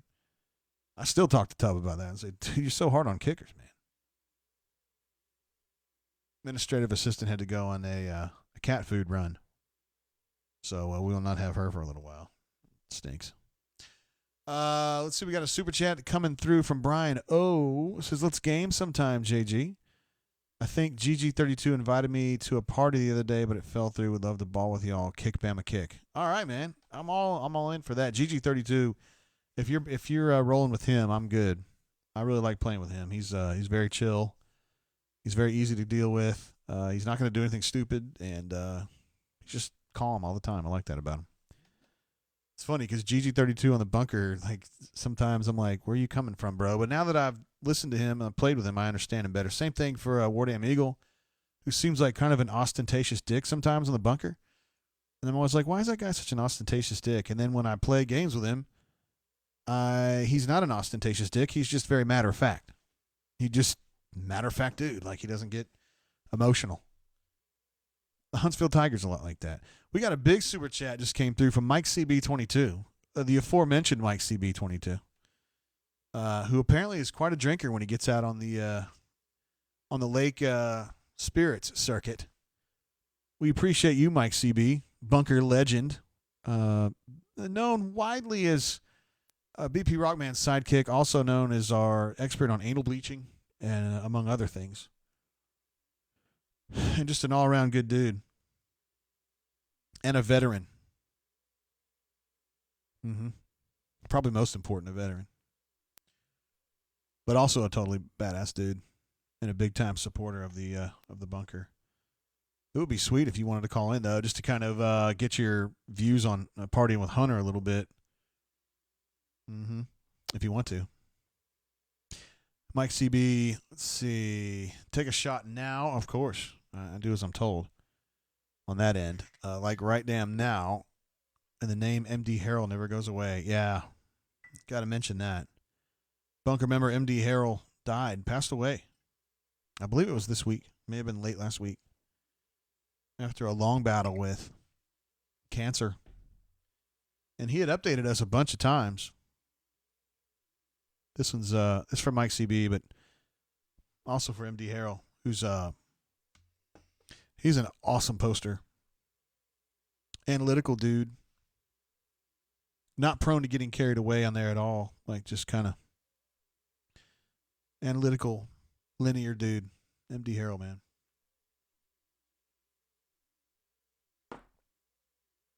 Yeah.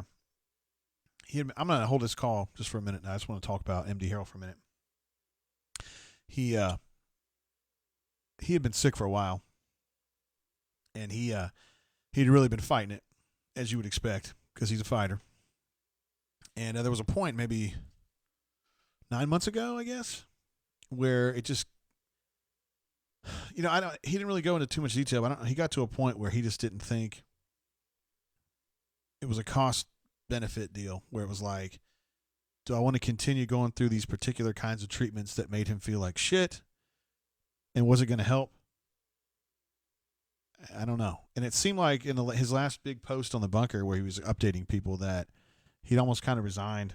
Not that he had quit fighting, but he was just like, I'm going to give my body a break for a little while and just see what happens. And I don't know, man. It was tough. But everybody in the bunker had his back, and he was the guy that people, generally liked. Because he wasn't trying to fight. He wasn't trying to start fights with people. So anyway, rest in peace to him. We've lost some good ones along the way, man. Really, really good ones. Yeah, I'm thinking about Auburn or 10, and obviously, DD. And we had one that came over with me from the Hobart, had only been on the bunker for like a year or two when I came over, I came over in 12, so he's probably there 12, 13, 14. My Tommy D died as well. So it's just tough, man. But we've also got some folks that have been sick and that fought back. Mr. Hickory's one of them who have fought back. And, there's some good stories too. Really, really good stories. So anyway, Mike CB, thanks for bringing that back up, man. I'm glad that you brought that up. That's why you're a beast. Yeah. Let's see. Cardea's in the house. I mean, I was trying to get hooked up with you earlier today. Play a little something. because I was so fired up that we won yesterday. Me and Ward Amigo and the other crew. I was hoping that maybe you didn't have the vodka fingers tonight. Cardea thinks that we ought to do some late night streaming occasionally, where we get a bunker crew together, like I guess like a four-man team, whether it be me and him and Gigi and whoever, and we just play. He thought that there would be some people, and during you'd be able to hear what we were talking about and just kind of banter. And because the game that I played the other night, or the games I played the other night with Gigi and Cardea and his friend Pachuca, I think his name was.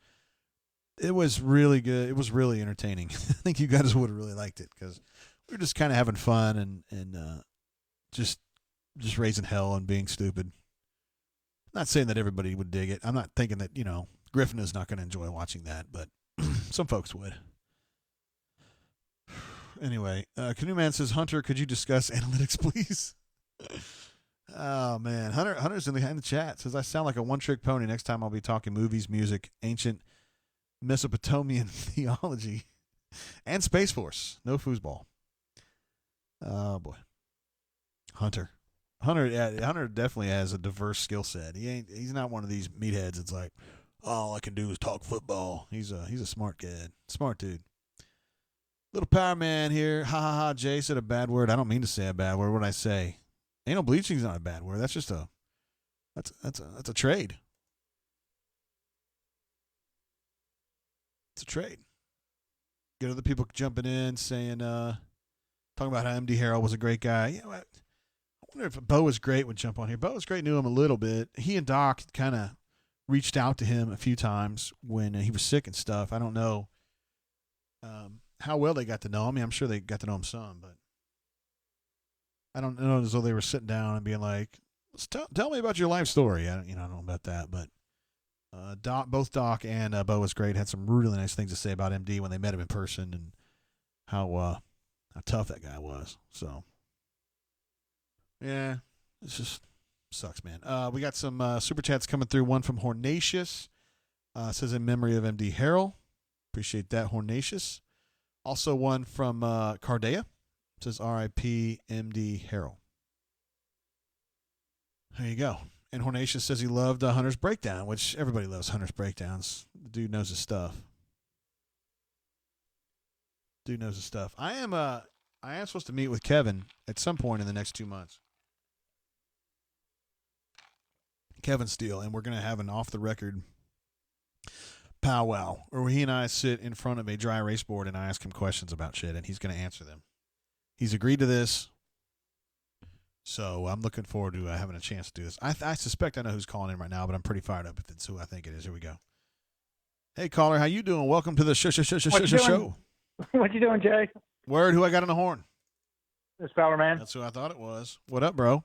Yeah. Nothing. Just hanging out. The kids are enjoying watching the YouTube. I think Lucy's playing with Bob Mapplethorpe right now. So We've enjoyed it. Yeah. Hey, you want to do a game day post for the or a game day thread for the race tomorrow? Live sports, Darlington. I'm not opposed to it. I'm going to be watching for sure. Yeah, I think that might be fun. When does that start? Like 1 o'clock or it's so? 2:30, I think. I think it's 2:30. And Darlington's fun too, so that ought to be a fun. Yeah, it's a great track. And NASCAR's done it. NASCAR's like this next couple of weeks. They've done it really smart. So next Saturday night's the 600 in Charlotte, and then they're doing another one Wednesday too. In Darlington, right? They're I think it's in Charlotte. Okay. So I think they're doing 3 races and then they've got Busch races or whatever that series is called. But they're kind of capitalizing on it in the next couple of weeks, all up in South Carolina and North Carolina. Yeah, they're going to kind of keep it. They're going to keep it close to home, so to speak, right? Yes. Yeah. It's pretty smart, man. So, yeah, I think that's pretty smart. And I think as far as sports goes, I can't believe Major League Baseball is just absolutely whiffing at an opportunity, fighting over revenue and all that kind of stuff. They're pooping the bed. It is unbelievable, the idea that they cannot figure out how to do this thing and just win back fans that win fans that never existed, but also win back fans that that left in I guess it was 92 or 94, whenever the strike was. But I don't know. It's interesting to watch how the sports have played out, or the leagues have played, because I think the NFL has played it perfectly. The NBA has been kind of soft with it. I think they could figure something out. MLB's been awful, but I think NASCAR is about to figure it out in the next week or two too. And So, cornhole, the professional cornhole guys, have been, yeah, they were going I've at been it today. watching that too. Yeah, Hell yeah. I saw that. That was on all day. They had their masks So- on. They were social distancing. I mean, they did a hell of a job there, man. That's right. No fans either. I know So- that was tough for them, but they fought through it. Yeah. Well, maybe we should do a All right, live thread well- tomorrow then. I mean, I'm open to it. I don't know. I'll participate if you do it. So I mean, if Keselowski gets wrecked or whatever, I'm out, though. you're out. Okay, good. Is that your guy? How have you been in general, though, bro? I don't think you called in last week or the last couple of weeks. How I you didn't. been? I didn't. I don't know what I was doing last week, but I wasn't. What does Doc say? I was off the grid. Oh, okay. So yeah, I don't know what I was doing, but yeah, we're good. Power kids are good. Power mom's good. Everybody's just kind of fighting through it, ready for the opening. Stephanie, that's my wife. She is coming off furlough next week, so that's good. So yeah, trending in the right direction. And how's Figgy Poo doing? Figgy's good. Figgy's real good. He and Fig Jr. They went fly fishing up in the tailwaters of Smith Lake today, and I don't think they caught anything. Of course. But then they went up out on the lake too. So yeah, he's doing well. How's your wife? I heard you mention the daycare may be coming back online. Is that for sure? No, yeah, she spent last week getting it ready, and Monday morning they're going to be live, ready to go. Open. Sweet. Doors open, Sweet. ready to go. That's Make good. that money. Yep. So, Good deal. Dude, has she talked to parents? Are they going to bring the kids? It's going to be about 10% of what she had when she, the last day before quarantine, whatever. I mean, she's way down, but they knew it was going to be a slow start, and people are going to slowly kind of come back as we move along. So, Yeah. yeah, That's kind of what I. yeah, it's going to be slow. So my kid, my daughter that's old enough, plays tennis, and so she's got her first big tournament in Montgomery.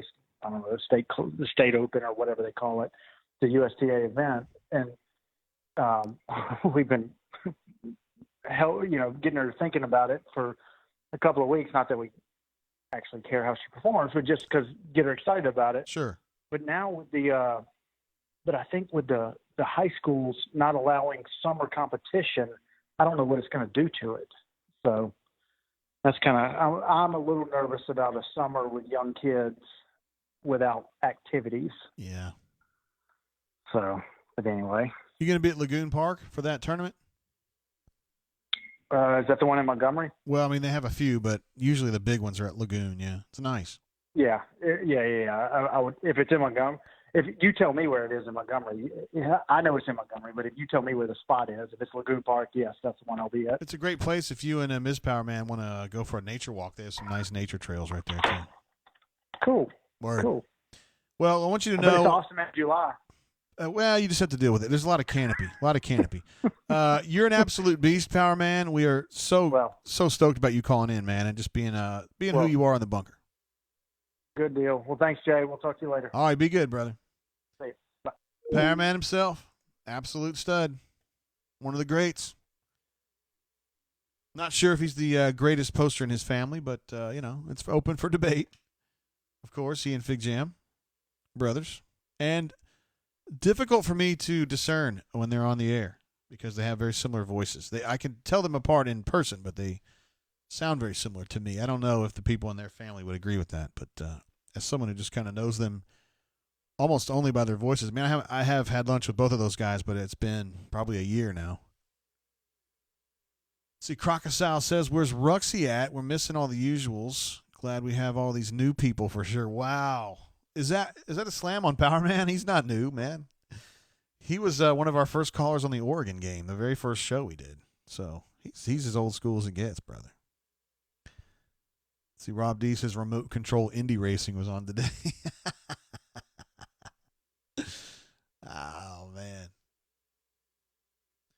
Pocket Watch says, I don't comprehend how anyone can watch racing without getting the data packages they sell that let you listen into the drivers and the officials, etc. Yeah, man.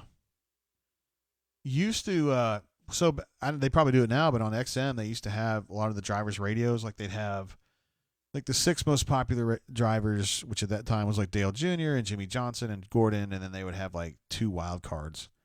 And I thought that was fascinating. I loved it. I loved listening to those scanners because you could really get a feeling for what kind of a driver they were based on their scanner. Like for instance, I love Dale Jr.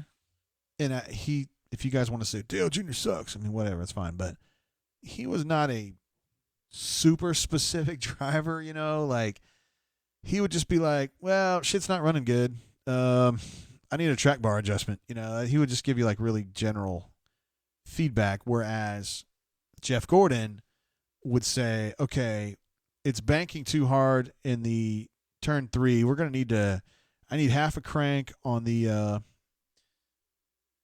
he would have very specific feedback that he would want the pit crew to handle. I need a track bar adjustment 1/4 of the way counterclockwise. We need to get this right side down a little bit.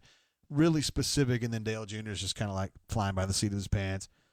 And then I remember there was a guy years ago, you guys remember who it is, but the youngers may not, Juan Pablo Montoya.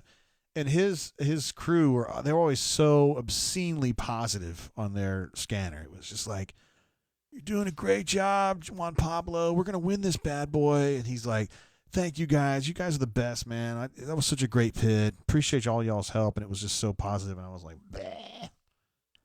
Juan Pablo's not going to win anything. And he didn't, although he's a nice guy. And I love the scanners too, Pocket Watch. He says, listening to scanners was awesome. I really enjoyed that for the one season that I followed racing when I found out I had a very distant relative who raced. Kind of retired after that year. How about that, huh? Yeah. Dude, Mike CB, they were trying to block that comment, by the way. I don't know why Ass Bleaching has this kind of, why they want to take it away from you. It's terrible. Powerman says, little Powerman here, my uncle, Fig Jam, is not a swooning. Not a swoogan. Swoogan. Alpha Tiger. No answer from Alpha Tiger on that one. Big Powerman asks, does Sirius still do the scanner feeds? I don't know the answer to that. Also, Justin Owens, I actually wrote that down. I would have gotten to that eventually. Justin is my bartender. Well, he's really kind of the man over at Tipping Point, but he is a very, very good bartender. Says, War Eagle, cheers, Jay. Hope you're drinking good. You know what I'm drinking tonight, brother. You probably recognize this bottle right here because they sell this up at the Tipping Point. It's a delicious spirit. The Colonel E.H. Taylor Small Batch. You guys know, those of you who listen to the show, I love me some Tipping Point. I always have nice things to say about the job that Justin does and Nick does. And who else we got? Laura, Maggie, Autumn, Amber. How about the other Nick? I'll call him Weird Nick, although you could argue that they're both weird. Hell, me and Courtney spent so much time at the Tipping Point, you guys feel like family to us. Anyway, glad to have you on the show, brother. Alpha Tiger says, I'm not going to debate a kid. Fig Jam needs to come defend his swoogan ways. Wow. I can't believe that Fig Jam is being, his reputation is being besmirched here. It's unbelievable, man. It's been an incredible poster for a long time. And listen, man, he was big time before he was even Fig Jam because he was somebody else before that. He was Tony Sperano. And I don't remember who he was before that. He was around before that, too. I mean, we're talking like 6, 7, 8 years ago. Let's see. Mike CB says, if Jay stays on, we will be calling in. I mean, you guys know I'm always going to be on for a pretty good while. We still need Ruxy Poo. Definitely got to have him. We also have a Doc Dumpsta. We know we got to have him. He knows we got to have him. I haven't texted with Doc, though. I probably ought to.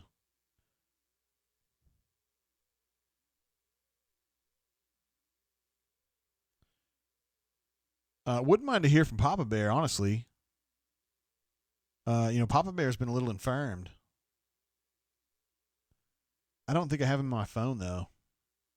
The time that I texted with him, it was like Doc had got me into like a text group with him or something. I don't remember which one it was. I don't know. We'll see. Crocodile says Doc has been MIA today. Yeah, we noted that early on the show. He's always ready to go. We get Doc. Little Power Man says he's here ready to debate. Did you get that cat food, girlfriend? Was that a problem? It's great to see you back in here again. See, I say all the nice things to my wife. Bob Mapplethorpe, I know he's in tight with some of these guys, says, I just talked to Papa Bear. He tried to call twice, but has got to get rest. He is asking for me to represent him tonight. Gave me a long message to relay. Well, if that's the case, Bob himself, that means I need you to call in, brother. So let's do it. I just had a call come in, and then literally they hung up within half a second. From the 907. Oh, I got a text back from Doc. Let's see what he says. He is 20 minutes away. MINITZ. All right.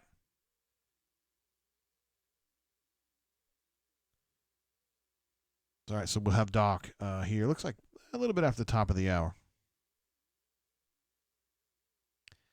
Let's see what we got here. You want to do is this the blind taste testing? How's this going to work? Okay. You see what's here. Yeah. You can show off the five that they are. All right, this is the way that administrative assistant has proposed we do this. Okay. Let me tell the backstory on this. So, administrative assistant thinks that we have too many bottles that are close to empty. And she wants this to get either consolidated or knocked out completely. So she is now showing me the bottles that are too low. So I'm gonna show you the bottles that are too low as judged by administrative assistant. We got the Weller Special Reserve, Weller Green. I got that in Destin, by the way. Knob Creek, which, yeah, good stuff there. Good solid beverage there. Got the Elijah Craig small batch, which is, you can find that any day on the block, in the hood, wherever. Four Roses single barrel. You wouldn't necessarily find this every day, but you can get that at the ABC store. And then 1792 bottled and bond, which is one of my favorite budget picks. This is probably a $40 bottle. It's delicious, though. We also have the full proof. So what she's going to do is, I'm not going to look. She's going to pour one of those into a bottle. Into a shot glass, excuse me. And then I'm going to drink it, and I'm going to try to guess which one it is. I'm not looking because I really do want to know if I can pick the stuff out. Oh, she's undoing all of them. Rich 420 says, Jay, is the B-ball team going to play in Birmingham this year? So you need to coordinate with Mike on where we are drinking. I don't think that game's going to go this year. BP is really big on being part of the Mike's Live Invitational, but I feel like I've talked to someone who said that probably wasn't going to happen this year, or it was going to be somewhere else. Now, they are going to do a game, not this coming season, but the next season in Huntsville. At least that's the plan. I still think the Live Invitational is going to be in Birmingham, so I don't really know how that's going to work. So, long story short, Rich, I don't know exactly what to say on that one. Okay. All right, so this is our first. God bless. What are you trying to do to me? This is a big shot. Get rid of this. In our Willet, there's a little snifter, I guess. We got at the Willet Distillery. It's good times there, Mo. All right, let's see what's going on here.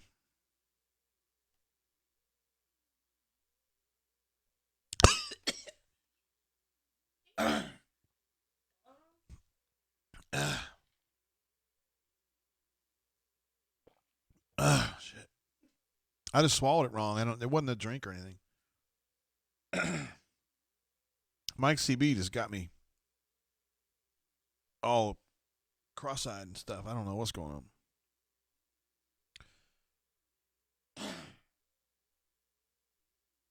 That's like COVID in a bottle right there.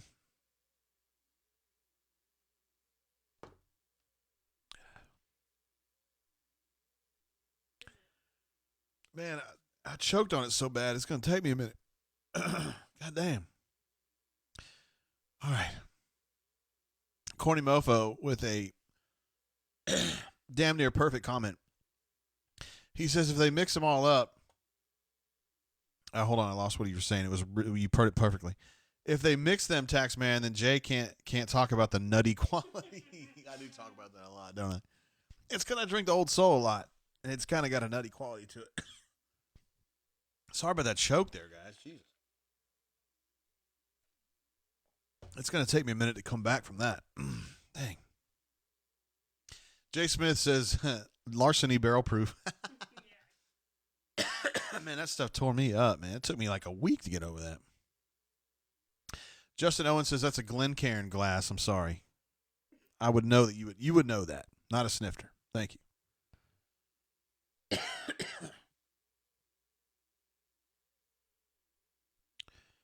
Whew, man, that tore me up right there. Okay.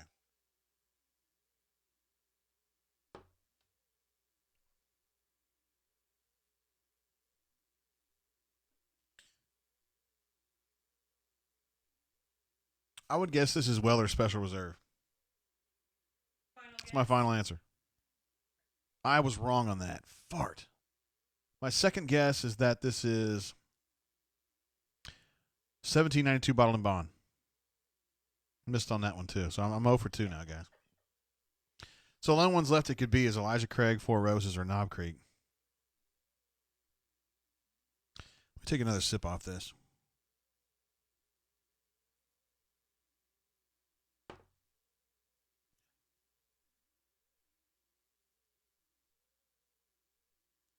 Elijah Craig. Four Roses. There's no way it's Knob Creek because the Knob Creek is super high proof. Okay. So it's Four Roses.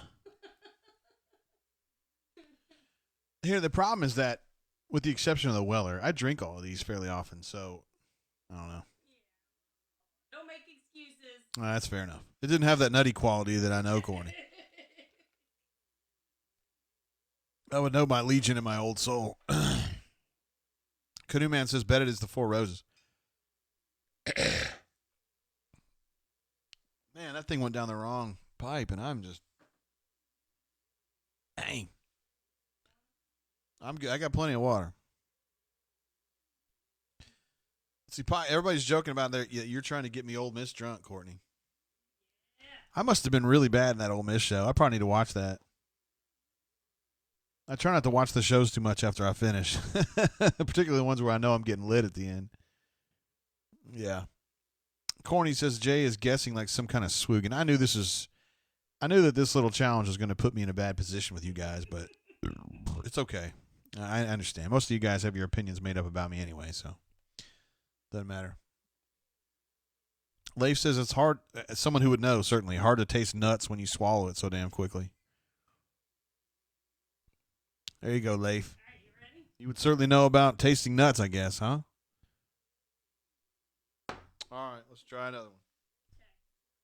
You want me to give you the Glencairn back? Okay, I'm not peeking. Justin, I drink a lot of these, man. I should know better. You're right about that. Hornacia says your taste buds are amateurs. It sure seems that way. Oh, maybe it's Hornacia says Ole Miss was the best drain ever. What's up, buddy? Canoe Man says when you guessed it was the Weller and it was not, it had to be the Four Roses. Good stuff, man. Okay.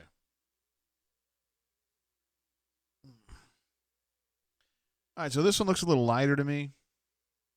I don't even know what kind of glass this is. We got this at the beer fest, so this isn't even really a true alcohol. I mean, it's like a beer mug, whatever.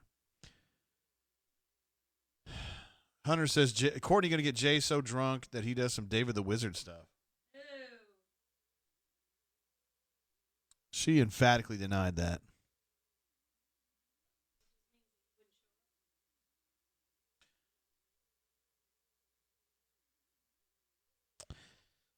Administrative assistant's being a little catty over here.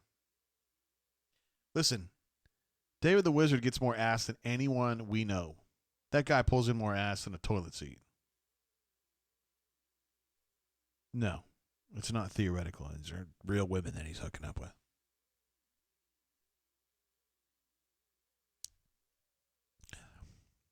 Okay.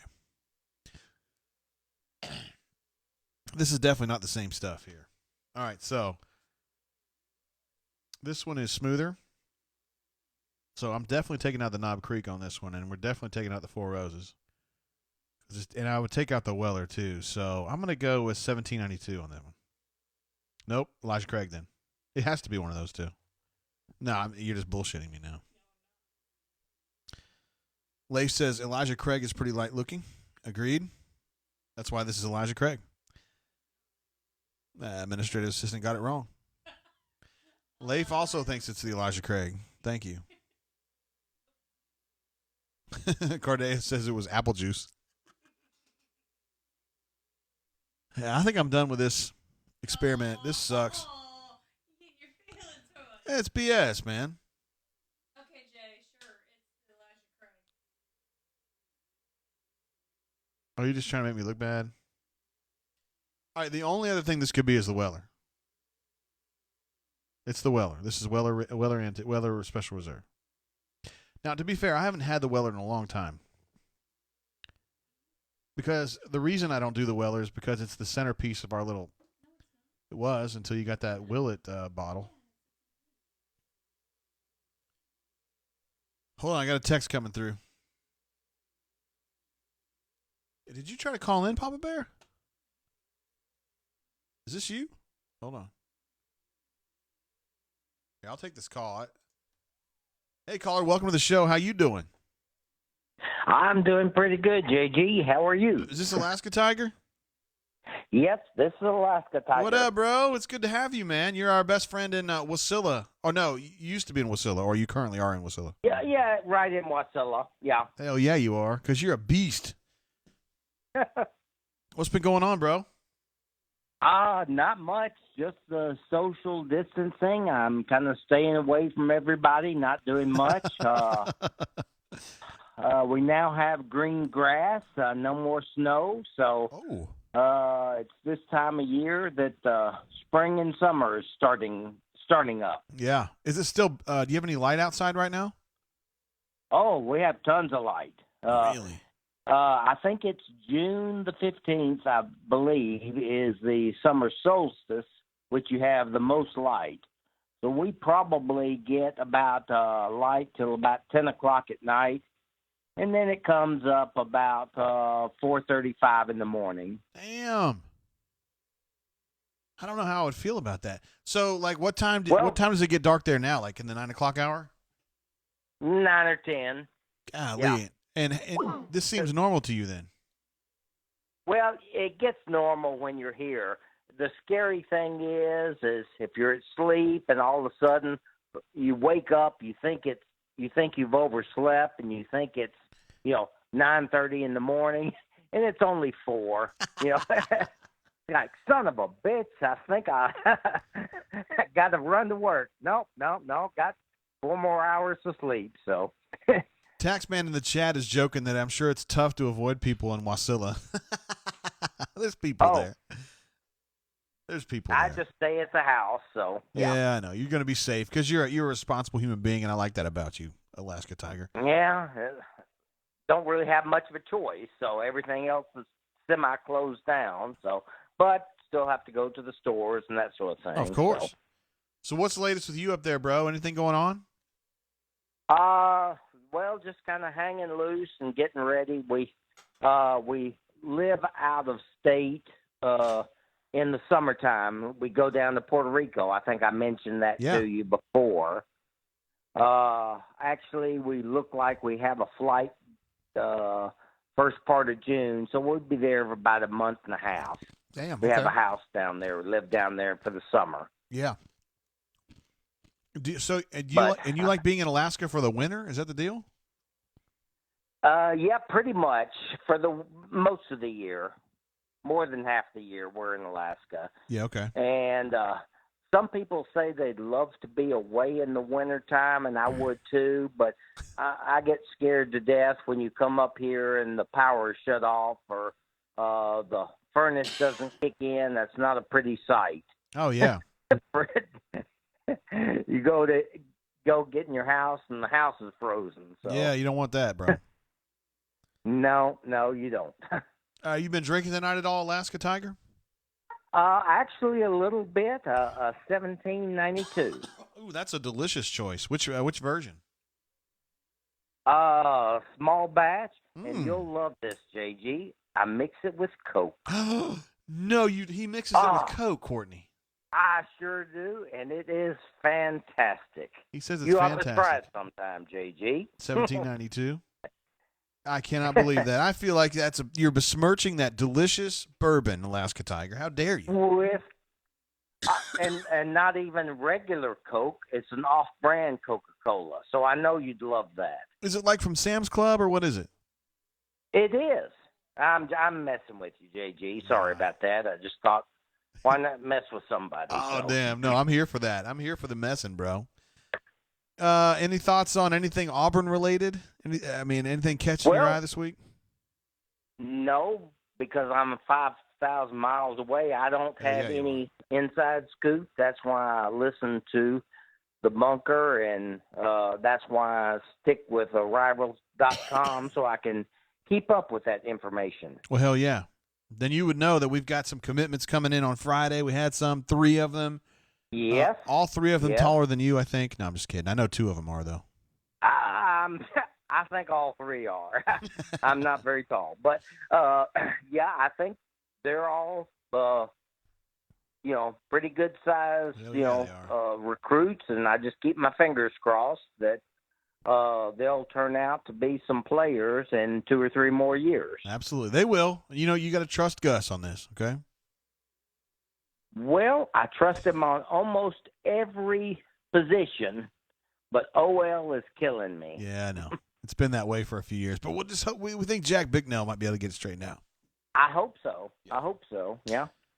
All right, Alaska Tiger, you're certainly our furthest away person to call in, and we love having you on the show every single week, checking in from Wasilla. Okay. Well, I will check in sometime later then. Appreciate you, bro. Okay. See you, man. All right. Bye-bye. Bye. There he is, Alaska Tiger, the greatest poster in the history of Alaska, in my opinion. Cordy, he actually spends his summers in Puerto Rico. Then he comes back to Alaska for the cold months. I know it's opposite what I was thinking, but he loves it, man. He loves it. I'm still kind of messed up with that.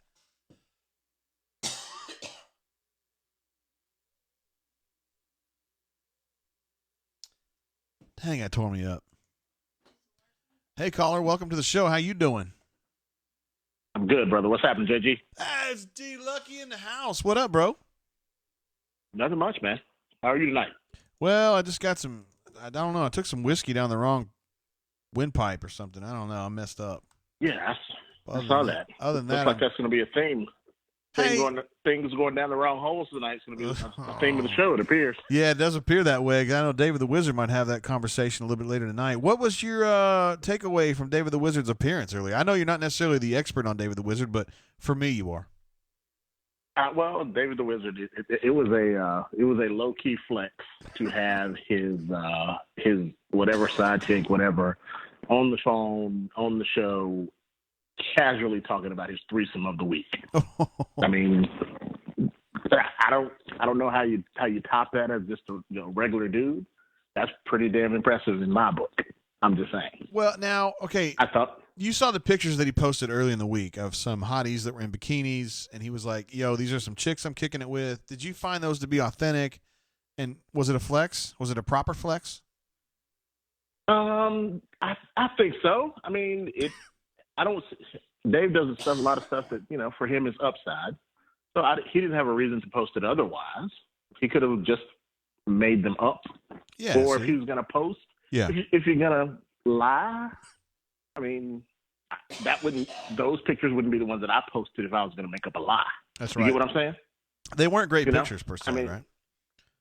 Yeah, I mean, the whole thing. I mean, if I was going to pick out something to post on a message board as a stamp of, my success, and I was making it up, I might have found some different pictures and, Yeah.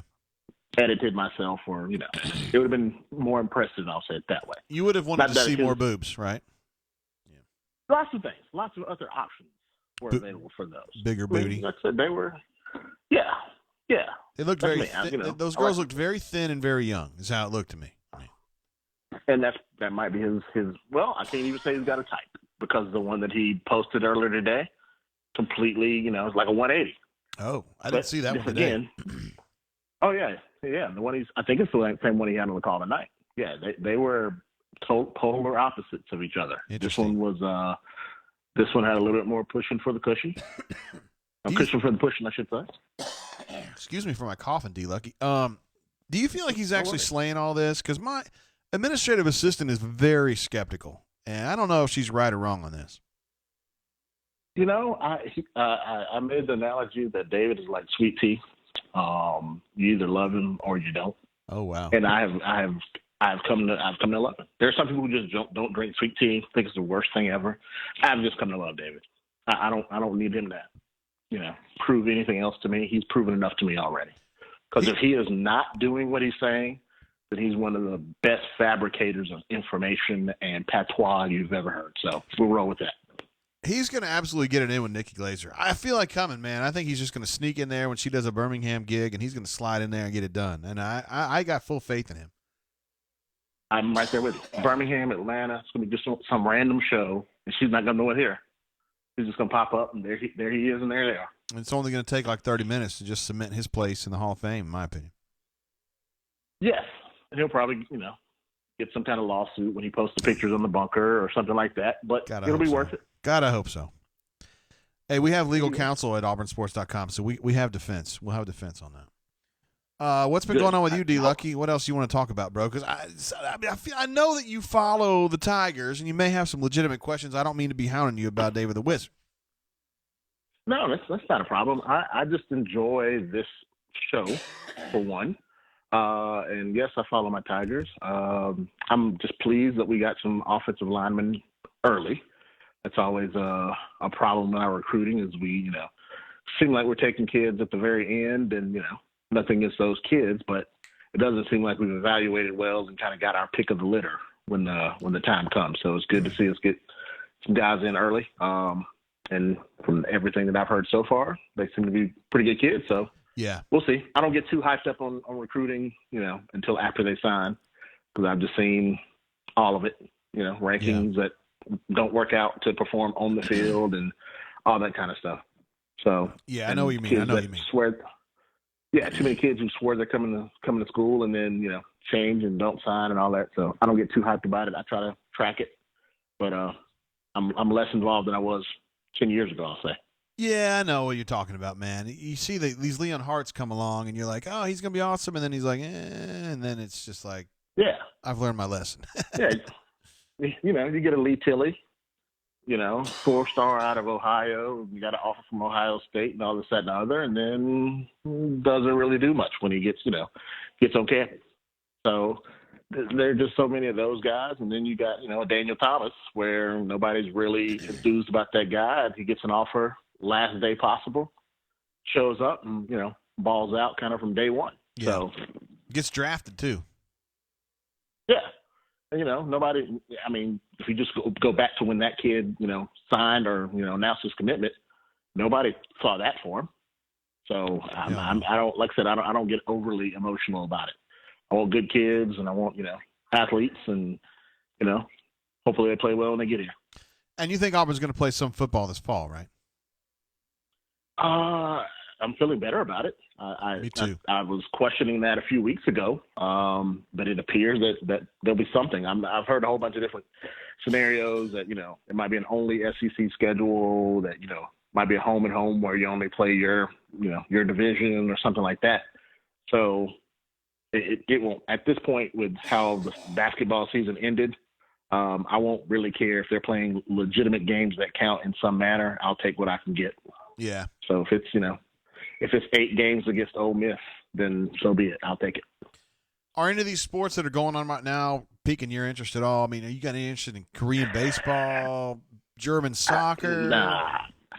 I'm not. I don't. None of those are my thing. I'm not a NASCAR fan. I'm not a golf fan, really. Yeah. I'm not UFC.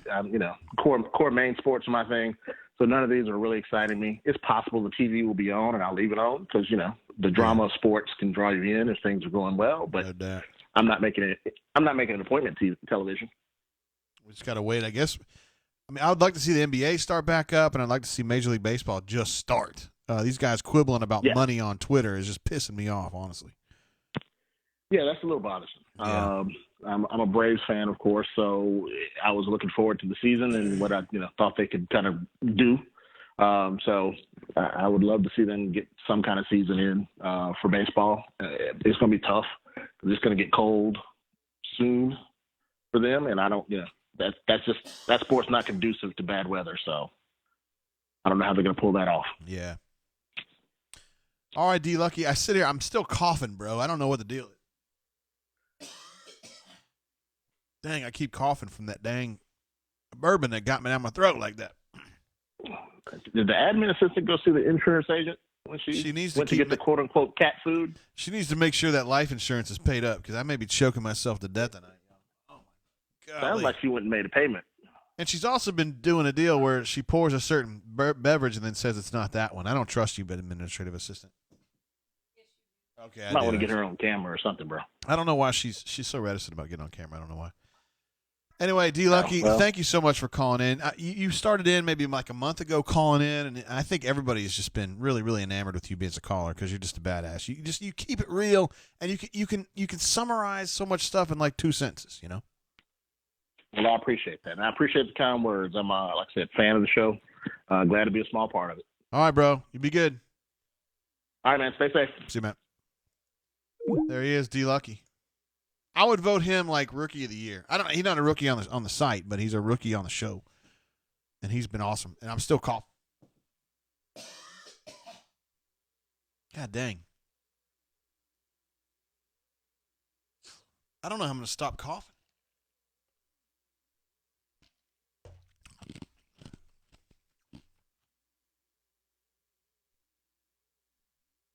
Dang. So we were doing a thing, Ravin. Ravin asked me, what you drinking tonight, JG? We were doing a thing tonight where I was kind of like blind taste testing 5 different bourbons and trying to guess which one it was. And I was like, basically 0 for 6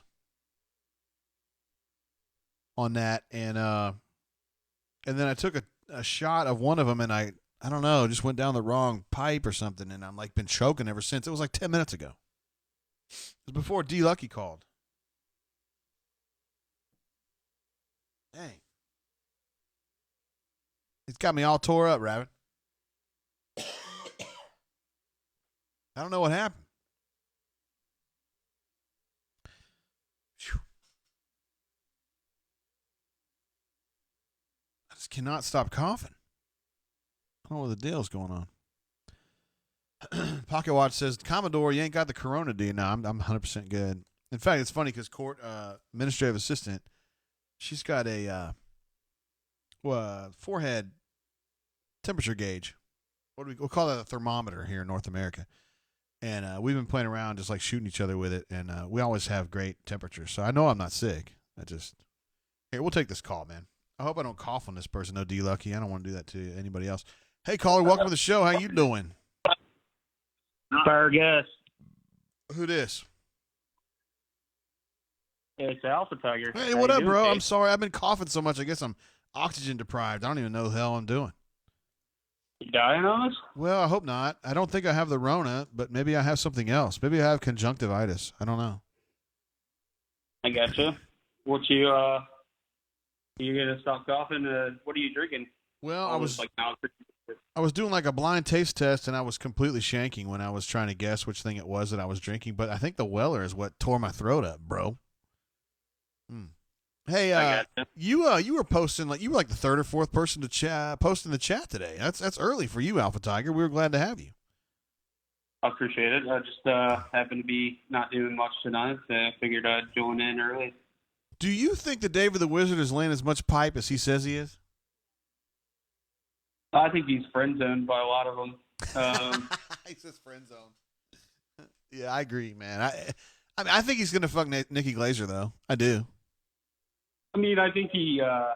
Well, that remains to be seen. I think he probably played some of them, but I think also you're talking about the quality of the girl. So, I mean, the ones he's shown the pictures of, the one today, she didn't seem my type, I would say, slightly. Oh, she's a little heavy, I guess. I mean, her face, just in general. I mean, she was healthy, I guess you could say. She wasn't super skinny. I mean, she did look of age, so that's I guess some progress from earlier in the week. But if she just kind of had that goth look about her. Oh, she was a goth-looking chick? Some of the pictures, she just looked like maybe not goth, but very very interesting. Not somebody I'd probably go out for drinks with on the Saturday night. I need to see this picture, dude. I missed it. So we'll check it out. That's my fault for not being up on it. I should know this, Alpha. And you're a better man than me for being up on this. So, are you thinking we're going to be starting on time? I mean, I know you guys have talked about that a little bit. No chance. 0% chance of that, I think. How do you think it plays out? I think it plays out that they start in October and it's a conference-only season is what I think happens. And I know Auburn. I think Auburn has one conference game. I wonder where I could find a schedule. So we got the Ole Miss game on September 19th, which would be the one conference game in September. They would somehow change that up. Georgia's in September, isn't it now? Georgia's in October now. Oh, so that first Saturday in October? So I was thinking October 3rd against Kentucky, that game at home, and that would be the first game of the season for Auburn and for any team. They'll all start that weekend is what I think. Now, I don't have anybody on the record telling me that, so there'd be people in the bunker that go, JG, don't say anything if you don't have a quote back up. But I'm just telling you what I think is going to happen. I think it'll be October, and I think it'll be conference only, and the Ole Miss game will be rescheduled to some point later in the year. Do you think that do you think they'll have a conference championship, or do you think it'll just be the regular season? Yeah, I think they'll have they'll try to have the SEC championship game just like normal, because it'll just be conference games and they'll figure it out as they go. So Auburn would play, what is that, eight games? Does that sound right? Yeah, 8. Yeah, 8, and then whoever. I mean, obviously it will not be us in Atlanta, but I mean, as long as Gus is there, probably. Oh, ye of little faith. No, I know. You're one of our realists, Alpha Tiger, and we love that about you. I mean, you got LSU and Bama back to back. That's never going to be an easy schedule. I think LSU is going to be on the decline this year, but we say we open up against Kentucky and then play Georgia week 2. We're going to have 4 new starters on the offensive line playing against Georgia, so we're not going to be able to take advantage of them being in the off year. And it's in Athens, which Gus has not done very well there. No, he's not. There yet. You're being very generous. I'm crying. People give me a lot of shit for the things I say about Gus, so I'm trying to be somewhat gentle and not ruffle any feathers, or whatever the fucking saying is. But anyways, and then Bama's going to be Bama. I think they'll be a pretty stout team, but I do think we can beat LSU at home.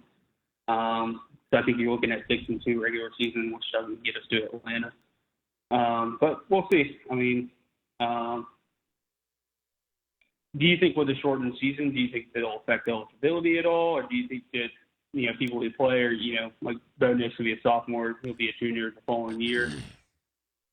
Yeah, I think they'll consider this a full season for that purpose. Yeah, so. That's what I think is going to happen. It'll be interesting, man. But, I mean, really, do we give a shit about some of these games? Like Alcorn State, I don't care. Southern Miss, don't care. North Carolina, I care a little bit. And UMass, I don't give a shit at all about that. So, I mean, it's just like you're taking the fat out of the schedule is all you're doing. How do you think that's going to work with in terms of, obviously we're paying those schools probably $1 million plus, the three at least, to play the game. Yeah. Do you think they'll be, on the hook for that money, or do you think, what do you think? That's going to have to be negotiated. Alcorn State really needs that money. And they're going to try to, if Auburn were to try to pull out of that, I bet you they would try to file suit against it. But there's a lot of teams that would be dealing with that, so I don't know if the NCAA would be able to help out a little bit. My opinion of them is so low, I don't think they would be able to. They'd probably be able to work something out, though. Because it's not like Alcorn's going to specifically get screwed on that. It's going to be a lot of schools get screwed on that. So I know you kind of touched on the new offensive line coach. Do you think that in this first season we can expect to see improvements off of him, or do you think that's something that we need a full off season with the spring to really see what this guy can do? My expectations are that they would be different this year. I don't know if they're going to be better, but they're going to be different. And I don't know how they're going to be different because we just got to see how he coaches. But I think I think more of Bicknell than I did JB. So I think he's going to somehow get them better. I don't know if that means they're going to finish more or they're going to be quicker. I don't know yet exactly to understand what the difference is going to be. But my expectations are that they're going to be a more effective offensive line despite having lost all those guys. I think he'll find a way to do it. But, some of these dudes, we really only have one guy we only have one guy on the line that I feel good about myself, and it's the one guy that hadn't played very much, which is Brodarius. I know he's going to go out there and beat somebody's ass. I know that. I know that because I've seen him, and I know what the word on the street is. But the other guys, I don't know, man. It's going to be a tough job, but I think Bicknell can get it done. If you had to name the starting five today, who would you think are the five starters on the line? Killian Zier at left tackle.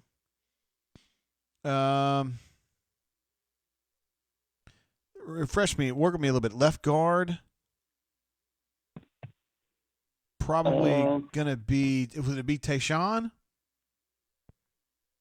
You got Nick. Tayshawn's up there. I still kind of see him being a backup guard. I see Nick Brahms at center. I see Brodarius at right guard, and then right tackle is probably gonna be Trox. I think Trox will be able to make it work there.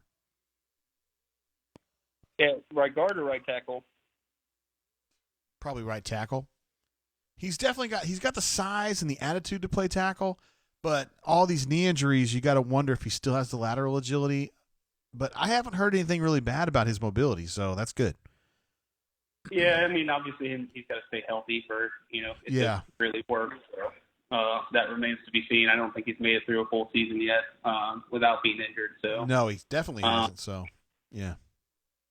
So that'll be interesting to see. But I see Little Power Man still on there. Yeah, she's saying this is my chance to. I know, man. I feel like Little Power Man's trying to start a fight with you, and you're definitely trying to be cool about it and saying, hey, I don't want to argue with somebody young, but I mean, at some point, Alpha, I think you got to stand up for yourself. Well, I think Stig needs to make an appearance on the show. Obviously you get Power Man himself on here all the time. You never see Fig Jam. I don't. Maybe I missed one that he's been on, but wait, what now? That's Fig. I said I haven't seen Fig on the show. So Fig Jam. He called in during football season for sure. I don't think we've seen him since then, though. Okay. Well, I must have missed that one, but no, I'm not going to argue with Power. I like Power Man long. He had one of the recent games in Atlanta last year, so. Yeah. Certainly not going to attack his child. He's good people. Yeah, he is. He's a good dude. I haven't met Sig yet, but yeah. So you think by the time you get to winter sports, you think basketball season will start on schedule, be pretty much things as back to normal by then per se? I think basketball is going to be tougher. Honestly, I think it's tougher than football. I mean, you can quarantine those kids better. I still think we're going to have problems next winter. I know we all have a different take on how serious a threat COVID is to our lives, And I don't really want to get into that because it's such a political thing. But I do think the next winter we're still going to be fighting this battle. But I just think that basketball is going to be in a better position to handle it, Alpha, because there's only, 12 kids versus 75 you've got to have in football. It's just an easier thing to kind of manage. Do you think they're going to have people, fans in the stadiums at football and basketball games? I mean, I'm skeptical about football. Basketball, I don't know. We're still so far off. I don't know. I'm just skeptical. Yeah. But I think they're going to play. All these people are like, we'll never play football without fans in the stands. I'll be like, it's going to happen, I think, to some degree. I mean, Jordan Hare may not be empty, but it's not going to be like it was. There's no way. not capacity. No way. No chance. Maybe they can get 25,000 in there or something like that, and they're just going to have to sack up and be awesome fans and be super loud. But I know Auburn people can do that. Everyone's going to have the same challenges, so, I mean, I don't really see that as an advantage or disadvantage. Well, I mean obviously. Vandy gets about 12,000 for a game anyway, so screw them. Yeah, they're known for their social distancing already, I suppose. They were way ahead of the curve, huh, Alpha? So, do you think that your coaches that would otherwise be on the hot seat, like Gus, do you think that they're going to get a pass for this year, or do you think that you're still going to have programs firing coaches due to performance on the field? No, I don't think so. I think like you're talking about probably a school like Vanderbilt or some shit like that, and they just don't have the money to be firing Derek and paying out all that money, so they'll just be like real forgiving and say, well, he's overcome a lot, and they've all overcome a lot, and I don't see a lot of turnover coming. This whole coronavirus thing may change how that thing goes, where we were in an era a year ago where you would fire a guy that had a decent year, but he was just pissing you off or whatever. I don't know as though that's going to happen post-coronavirus, at least not initially. Like Les Miles, I think was he 10-2 or 9-3? Perfect example. Absolutely perfect example. Like, if LSU had Les Miles right now, they wouldn't fire him. No way. Not in this era. Because, man, I'm telling you, times is tight, bro. They can't just be throwing $5, $6, $7, $8, $20 million around to fire a coach. I don't see it. My opinion.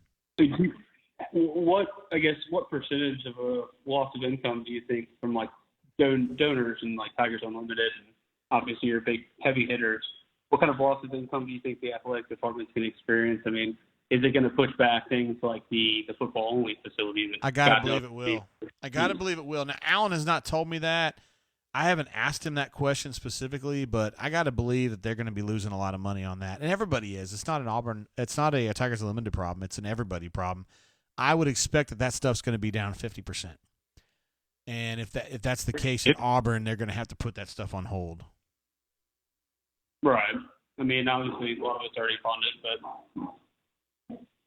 But I mean, Allen's. I don't want to ask. I'm not really in a position to ask Allen that directly, like on the record, I guess. Right. Because when I ask him questions now, he's always like, well, there's a lot going on, and there's a lot I don't know, and that's just kind of how I go. Allen is like he's kind of non-committal, which I guess is a good. If you were in that role, and if I were in that role, we would also be non-committal because we don't know exactly what's going on. We don't know what's going to happen. Well, he catches a lot of shit, at least on the bunker, but he does. I think he's doing a good job, and I think he's very measured, and he doesn't want to put us in a bad financial situation. And he hasn't from day one, and I think that set us up better for the long term, not knowing obviously that we're going to experience this pandemic or whatever. But yeah, look at your programs like in Alabama. I'm sure their donations are taking a big hit too, and they've got all these these bills that are coming for their new facilities that they've invested in over the years. And I think some of your maybe not Alabama, at the end of the day. Their big money is going to come through probably because there's so many different people. But some of your schools that may not have like the sidewalk fan base like in Alabama are going to like Georgia. I think Georgia will probably they have some academic or financial trouble from all the investing they've done in facilities. Then now the money's not going to be there to pay the bills. Yeah.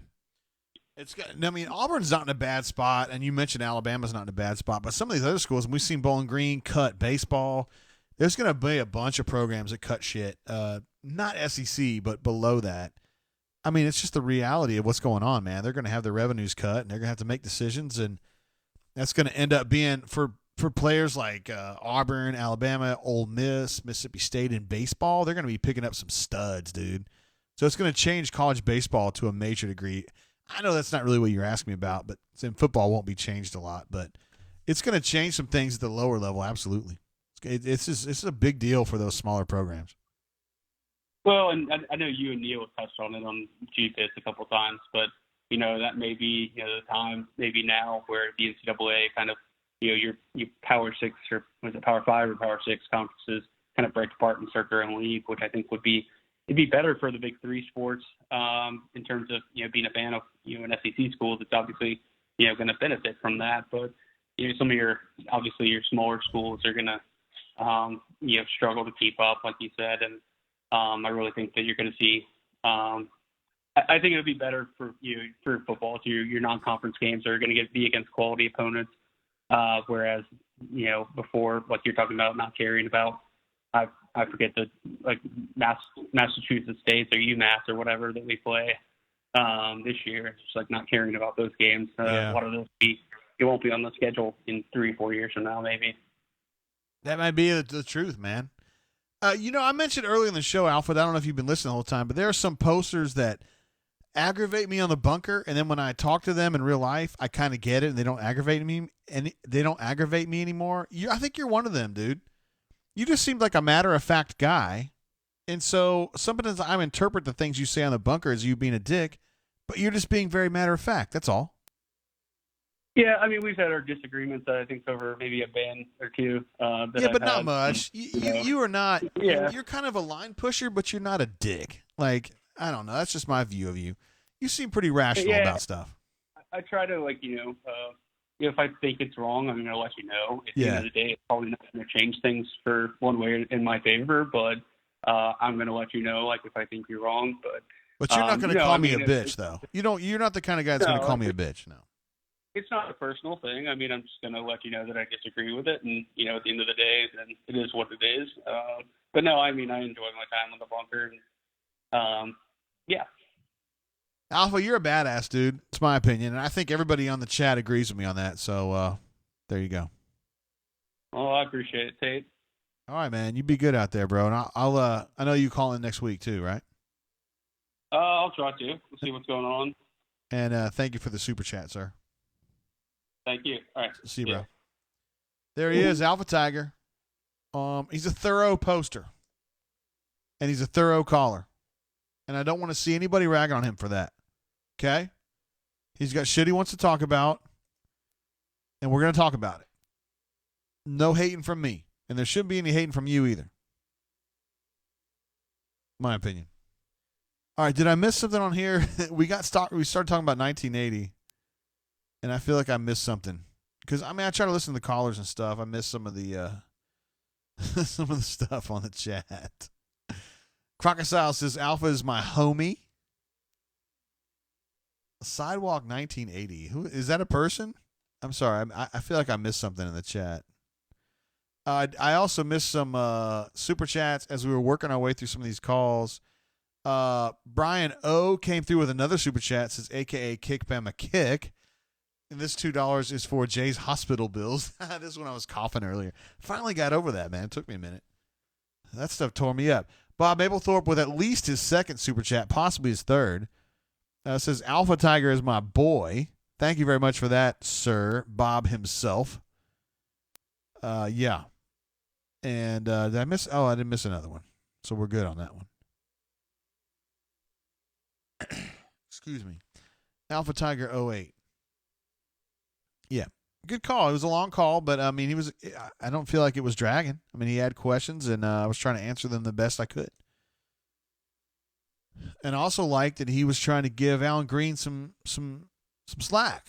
Alan Green's good. He's a good AD. He is demonstrably, provably better than Jay Jacobs. First and foremost, because he doesn't lie to people. So there's one. And two, he's very measured. I think I was out to borrow a word from Alpha Tiger. He's very measured. That is true. but I think he's just more analytical than Jay was. And that's kind of a weird change from the way things were at Auburn with Jay Jacobs. But I think Allen's good for Auburn. And I'm really, really hopeful that the people whose opinions really matter at Auburn kind of see things my way on that, instead of getting angry at him for not being super willing to, quote, play ball. Now we are joined by Sir S-Town Enthusiast. What up, bro? Hey, been listening on and off. You know, I'm got the kids and everything, and we're just trying to you've got more important shit to do. Night. I get it, bro. But I've been in and out listening. You know, I heard Power Man earlier today talking about Lagoon Park representing. I've hit maybe like 3 or 4 inside the park home runs there. No big deal. I had morning track power, so you know it's all inside the park. But S-Town, I want to ask you a couple questions. I got some questions for you, S-Town. All right. So now you are a Gumpian like myself. Am I correct? Yes. I'm not asking for your actual address, but approximately where do you live in town? I don't live in Montgomery. Oh, where do you live? I live in Shelby County. Wait, what? I have lived in Montgomery before. I don't live there now. I can't even spell your name. Enthusiast? There we go. So you used to live in Montgomery, but now you live somewhere else. Yeah. But I feel like you're still trying to represent. I'm about to live even somewhere else. Oh my gosh. So I kind of feel like you've been a faker, dude, because I feel like you were one of our Gumpians. Man, I know a lot. I mean, I grew up in Montgomery, so you know. So, like, where did you grow up in Montgomery? What part of Montgomery? Well, what would you call it now? I'm trying to figure out what the new lame designations you guys have for Montgomery are now. I don't know what you mean by that, guess, bro. Yeah, you don't know what I mean by that. Probably right around Goodwin. I grew up there. Yeah. Goodwin? Where is Goodwin, Cordy? Goodwin, Perry Hill Road? Yeah. Perry Hill, over by Forest Hills. Like near Dalreda, kind of, right? Yeah. Or Atlanta Highway. Mm-hmm. We call that Forest Hills, maybe that subdivision? Yeah. Okay. Big subdivision. So yeah, that's where I grew up. Did you play for I'm 30. Yeah. Well, did you play when you played Little League? Did you play for Montgomery SC? I don't know. I mean, I played at that. Yeah, I played across. Yeah, I did. Yeah, I guess so. Behind Goodwin? Yeah. Yep. Mm-hmm. Yeah. Played for Montgomery Southeast.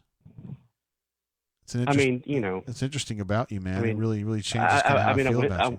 I went there. I went there. Yeah. I mean, yeah. You know, I graduated and moved on and trying to make my way in the world. I'm not, you know, like some of these guys who are, you know, super important and, you know, like Bob Mapplethorpe, but, you know. What's wrong with him? I try to get by. Are you trying to start a show with Bob? No. I'm saying Bob is super important, you know? He is. I'm not quite Bob Mapplethorpe level. I mean, I'm just, you know, I'm trying to make my way in the world. You're a very good poster, S-Town. Hey, I wanted to say, you know, I wanted to call to just, I think there needs to be some encouragement for some of the new people, you know. I mean, I see some new personas on the board, and, you know, I just want to encourage these people to stay strong, you know. Don't let people bully them into changing who they are, you know. I mean, do you see some of that that happening? A lot. You know, there was a guy tonight who had a post, and it was not the strongest first post I've ever seen on the board. You know, it bordered on kind of domestic violence, kind of. Like people kind of thought that's what he was talking about. I can't remember exactly. It's a four-letter username. Yeah. I just want to tell that guy to, you know, stay strong in, you know, what you're doing, but, you know, try to maybe, you know, if your post kind of sound. I don't know. I don't want to I don't want to accuse anybody of anything, but maybe change that up a little bit. But don't change just because people are bullying you. Okay. That's all I'm saying. Do you feel like people bully you, S-Town? Yeah, a little bit. You post a lot. You post a lot. I've taken a lot. I get a lot of flack for the talking about my allergies. My shellfish allergy. Yeah. And I feel like I do. I feel like I do get a lot of flack about that. I get a lot of DMs about that. Do you get DMs seriously? Say again? Do people DM you really?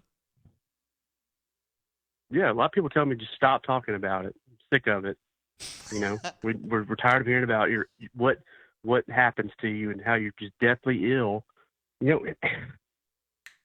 Griff earlier today, I got to call her out because she was trying to equate the mud bugs, whatever, with that, and it's not the same. It's just not the same. Wait, mud bugs? What does that have to do with anything? Whatever, crawdads. She was like, "Oh, I had crawdads, so I'm not." Because she was talking about how she got sick from oysters, and I said, "Oh, welcome to the club." And she's like, "No, I can eat like crawfish and stuff like that." And I was like, "Well, stop trying to be better than us." Mm-hmm. That's all I'm saying. I'm turning up a shot in your honor right now, S-Town. All right, I appreciate that. Thank you. You're an interesting poster.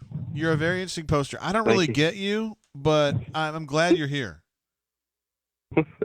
Hey, I do have a question for you. I don't have much more time, but I did want.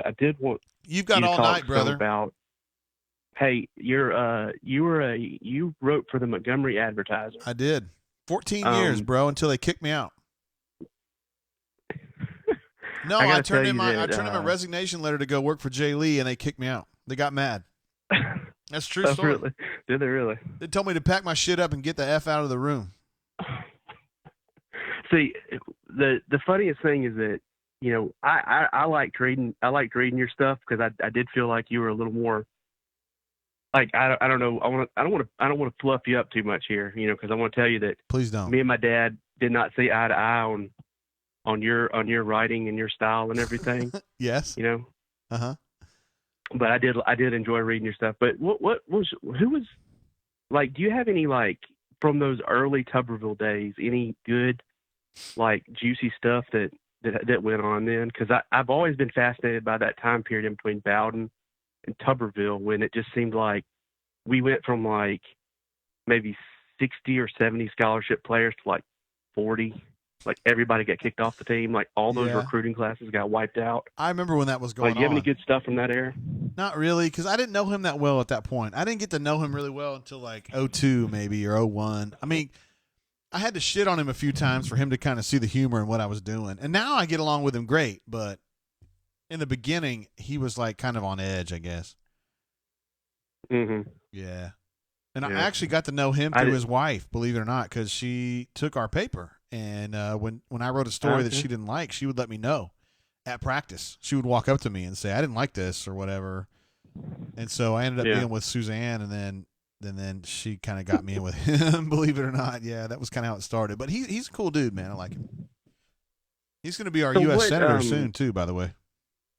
I have been, there are people who've been naysaying that, but that's not going to happen. And it's just, to me, it looks like that is the exact trail we're on here. So weird times, but I do want to say that Hornatius says he's losing respect for you with every second that passes on this call right now, S-Town. Hornatius, the guy who ran his tractor into the ditch today and had to pull somebody from a party they were hosting to pull him out. I mean, come on, dude. Here, do you want to talk to S-Town? No, she doesn't. My daughter's in here, but she doesn't want to talk to you. Hey, good. Well, good luck. Good luck to her this next year. He's wishing you good luck at South Alabama, Maddie. She says thank you. That's very nice of you, S-Town. What's she going in for? She's going to be an emergency room physician. Wow. And we think she's going to be a Chi Omega. No, not a Chi Omega. Whatever. There's any number of sororities that she would love to be part of. Well, that's great. Put it that way. I'm sorry I disappointed Hornatius. I usually don't talk this long, so I don't have a lot to say. Yeah, he says he's losing respect for you every single second. So.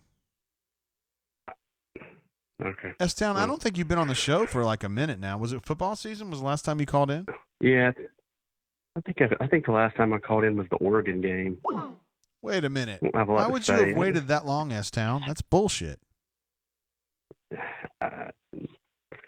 I don't have a lot to say, Jay. I don't know if you realize that. But you post I have a lot 600 of posts, times a day.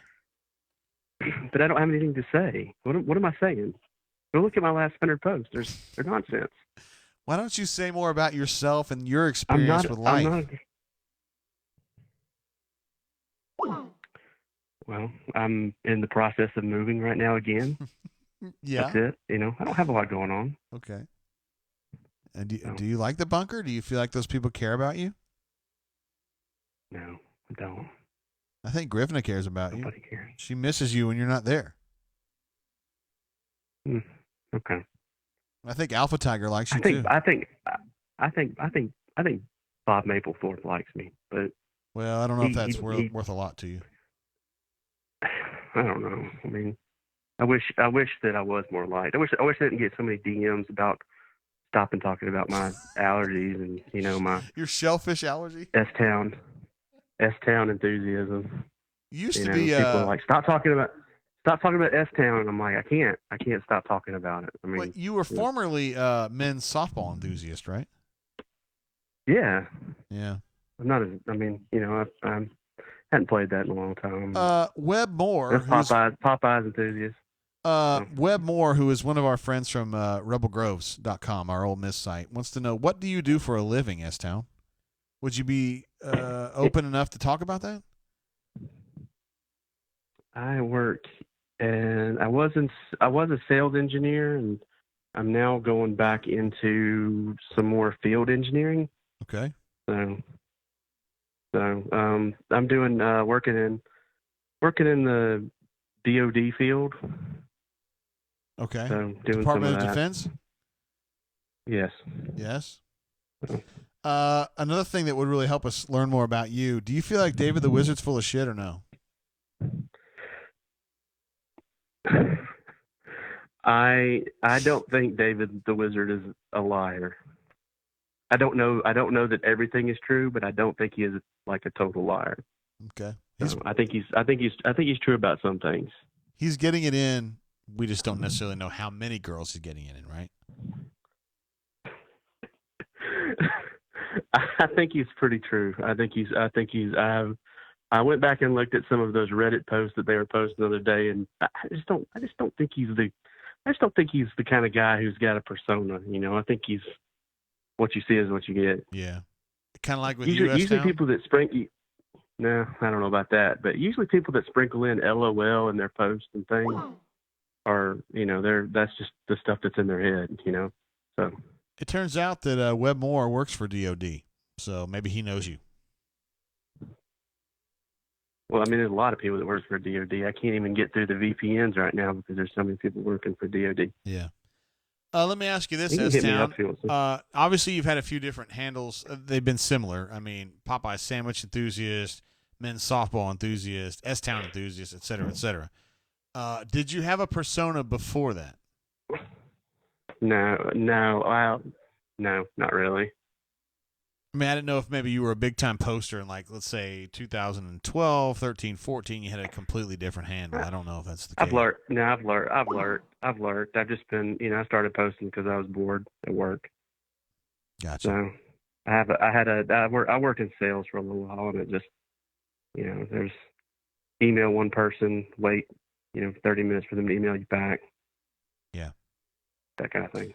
Well, we appreciate you being on the bunker, bro. I mean, you're certainly one of Thank you very much. Appreciate it. No, hold on, man. Hold on. You're one of our true volume posters. I mean, you post a lot, and we appreciate you taking the time to do it, man. Yeah. Well, And thank you. You're a tremendous caller. I think you're one of my favorite callers, and I hope that you call in again soon instead of making it like a freaking 9-month wait, because we don't like waiting for you, S-Town. Yeah. Okay. Well, thank you very much. I appreciate that. Sorry, Hornatius, that I lost your respect and everything. Well, maybe I'm not a crazy person in real life, like I am on the board. All right. Sorry about that. You be good out there, brother. All right, see you later. See you, man.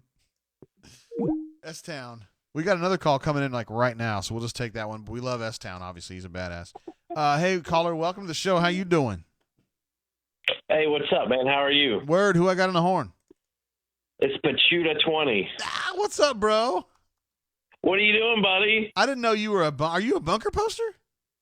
Man, I am no, I'm not a bunker poster, but I watch your show from time to time, man, and especially after slaying it on the battlefield with you, hanging out. And I felt compelled to call in. I'm probably the worst one to follow up that last guy. Oh, yeah, S-Town. That was brutal. Why? What was brutal about it, bro? It was just dragging on there for a minute, but I was just calling in. I was gonna mess with you and see if you're gonna stay sober enough to throw down tonight a little bit later. Well, I've got those vodka fingers just like Cardea, bro. Hey, man, he holds it together just long enough. Dude, I enjoyed it. Hey, so for the folks who are listening, I played Call of Duty the other day with Pachuta and Cardea and GG32. We had a lot of fun, bro. I left you for dead in a storage town, though. There was so to follow up to that story, actually, Jay, I gave you a homework assignment the other night. Have you done it yet? Do you remember that? Hell no, I don't remember that shit. You and Cardeja were supposed to go home and watch Band of Brothers since you left me and Graham in the trenches there taking grenades while you guys jetted on us. Yeah, we really did, dude. You can't even blame Cardeja. That's 100% me, bro. Well, that's Cardeja's game 99% of the time. He's team me guy. It's okay though. Yeah, I took off and left you and GG32 big time, and then I thought about it and I came back because I was like, let's see if they could use our help. And as soon as I turned around, there was a mushroom cloud went up, and I said, "Dude, we are out, bro." Hey, on a sports note, quick question, and I won't drag it out because I too have been in the cups a little bit tonight. So just get your thoughts on this, man. What do you think? You think the Big Five is going to end up splitting away from the NCAA if they keep this COVID nonsense? Yes. Trying to keep it going. I mean, they keep saying that if it's just online classes, that the NCAA president guy was saying he doesn't think there should be sports. Yeah, screw that guy. Mark Emmert doesn't know what he's talking about, bro. Oh, it's craziness. It's all. I mean, look, man. In my real life, I'm out in the world every day, haven't missed a beat, and it's. I don't know. I think there's three big hoaxes of the 21st century thus far. I think it's Y2K, Obama, and now COVID. Oh, and here we go. So it's dirty. I think it's just at this point they're just keeping people down. But anyways, I was just curious what your thoughts were of the kind of rumblings of splitting off with Power Five. I mean, I heard talk about it before this all came about, and I think this has now galvanized some people to believe that they should split away. So to me, I think the NCAA better be very careful, because if they screw this up, I think they will break away and they'll be their own separate thing. And that might not be the worst thing, honestly, Pachuta. That's my feeling about it. I think you could have some serious positives and negatives, but I guess that would be there's a whole lot of what ifs in that scenario. Yeah, no doubt. So, well, listen, brother, you keep up the good work, and we'll catch you on the battlefield later. Enjoy the show. You guys have a blast. Hey, and have a good one, man. Don't drink too much. You better play with me again, bro. All right. Oh, absolutely, man. Absolutely. Oh, I'm sure Vodka Fingers and I will be on the battlefield tonight. So. All right, bro. You behave yourself. I'll be around. You too, brother. Be safe. Bye. There he is, Pachuta himself. The guy who was in our crew. It was GG, 32, Cardea, and then Pachuta was our other guy. And then I guess I was the other guy. There was four of us. It was a really fun game. Although I did completely leave that guy hanging. Him and GG. Me and Cardea took off and left them for dead. And I was the driver, so that's my fault. And Cardea couldn't do anything about it. Brad E. says this dude needs to join the bunker. Pachuta, if you're listening, and I know you are, you need to join the bunker, brother. I'm not going to put the hard sell on you because, we just play Call of Duty together and whatever. I don't try to keep it too heavy out there, but you need to be a bunker member, no doubt. I'm sure Jared's told you that. What's up, show? Oh, welcome to the show. How you doing, bro? What's up, JG? Who I got on the horn? Flying around. What's up, man? How you doing? Oh, good. Just shooting Patron tonight. Oh, my. Why would you do that? Dude, I've probably taken half as much as shots as you have bourbon. And actually, Jay, I felt so bad for you. I Googled, like, what do you do when you drink and it goes down the wrong pipe? And what did it say? I think there was like a Reddit thing I looked at, and they were just like, oh man, you just got to let it pass. But Urban Dictionary called it rum lung. So in your case, rum lung. So in your case, I guess it's bourbon lung. So you just got to be like, talk like Jay Jacobs. Oh, it's burning. Hey, brother, I'm going to pray for you. So now, as a Catholic, do you pray for Mary? Oh, God, here we go. Hey, that's right. Hey, did you hear S-Town earlier? Did you hear his call? I did. What'd you think about it, bro? I mean, he obviously didn't. I thought it was kind of funny because he obviously didn't want you to know where he was from. I know, right?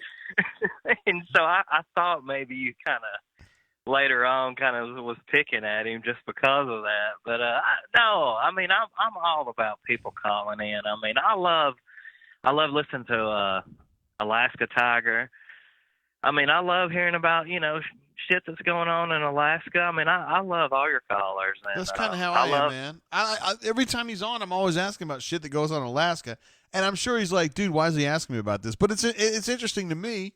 I don't know. I'm glad you get it, man. But because I get it, because when I call you, I don't have like interesting shit to talk about that the bunker's like, oh my God, this guy. Because you're from Kentucky, and my family's from Kentucky, and I like talking about your Rick Pitino days. And I actually got a question when you was at the Montgomery Advertiser, because I grew up close to Gadsden, so when I was growing up, I always read the Gadsden Times. So what did you think of Jimmy Smothers when he was a journalist?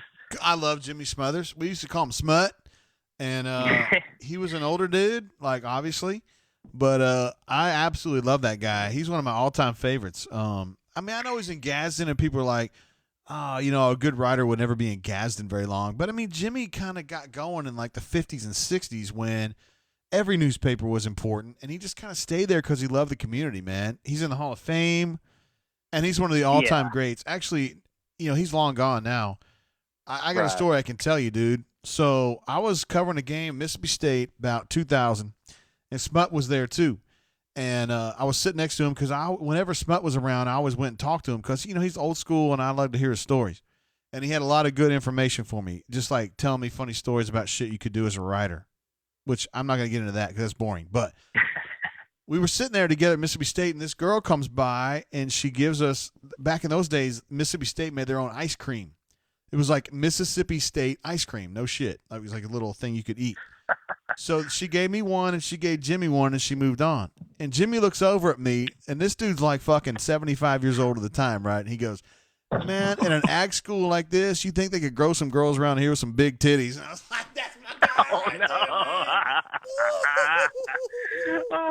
guy. So anyway, Smut was he was a very, very shrewd guy. So people wouldn't even know that about him.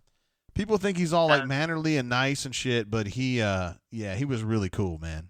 Good writer too. Great writer. Yeah, I know. Yeah. I was in the 90s, and he was.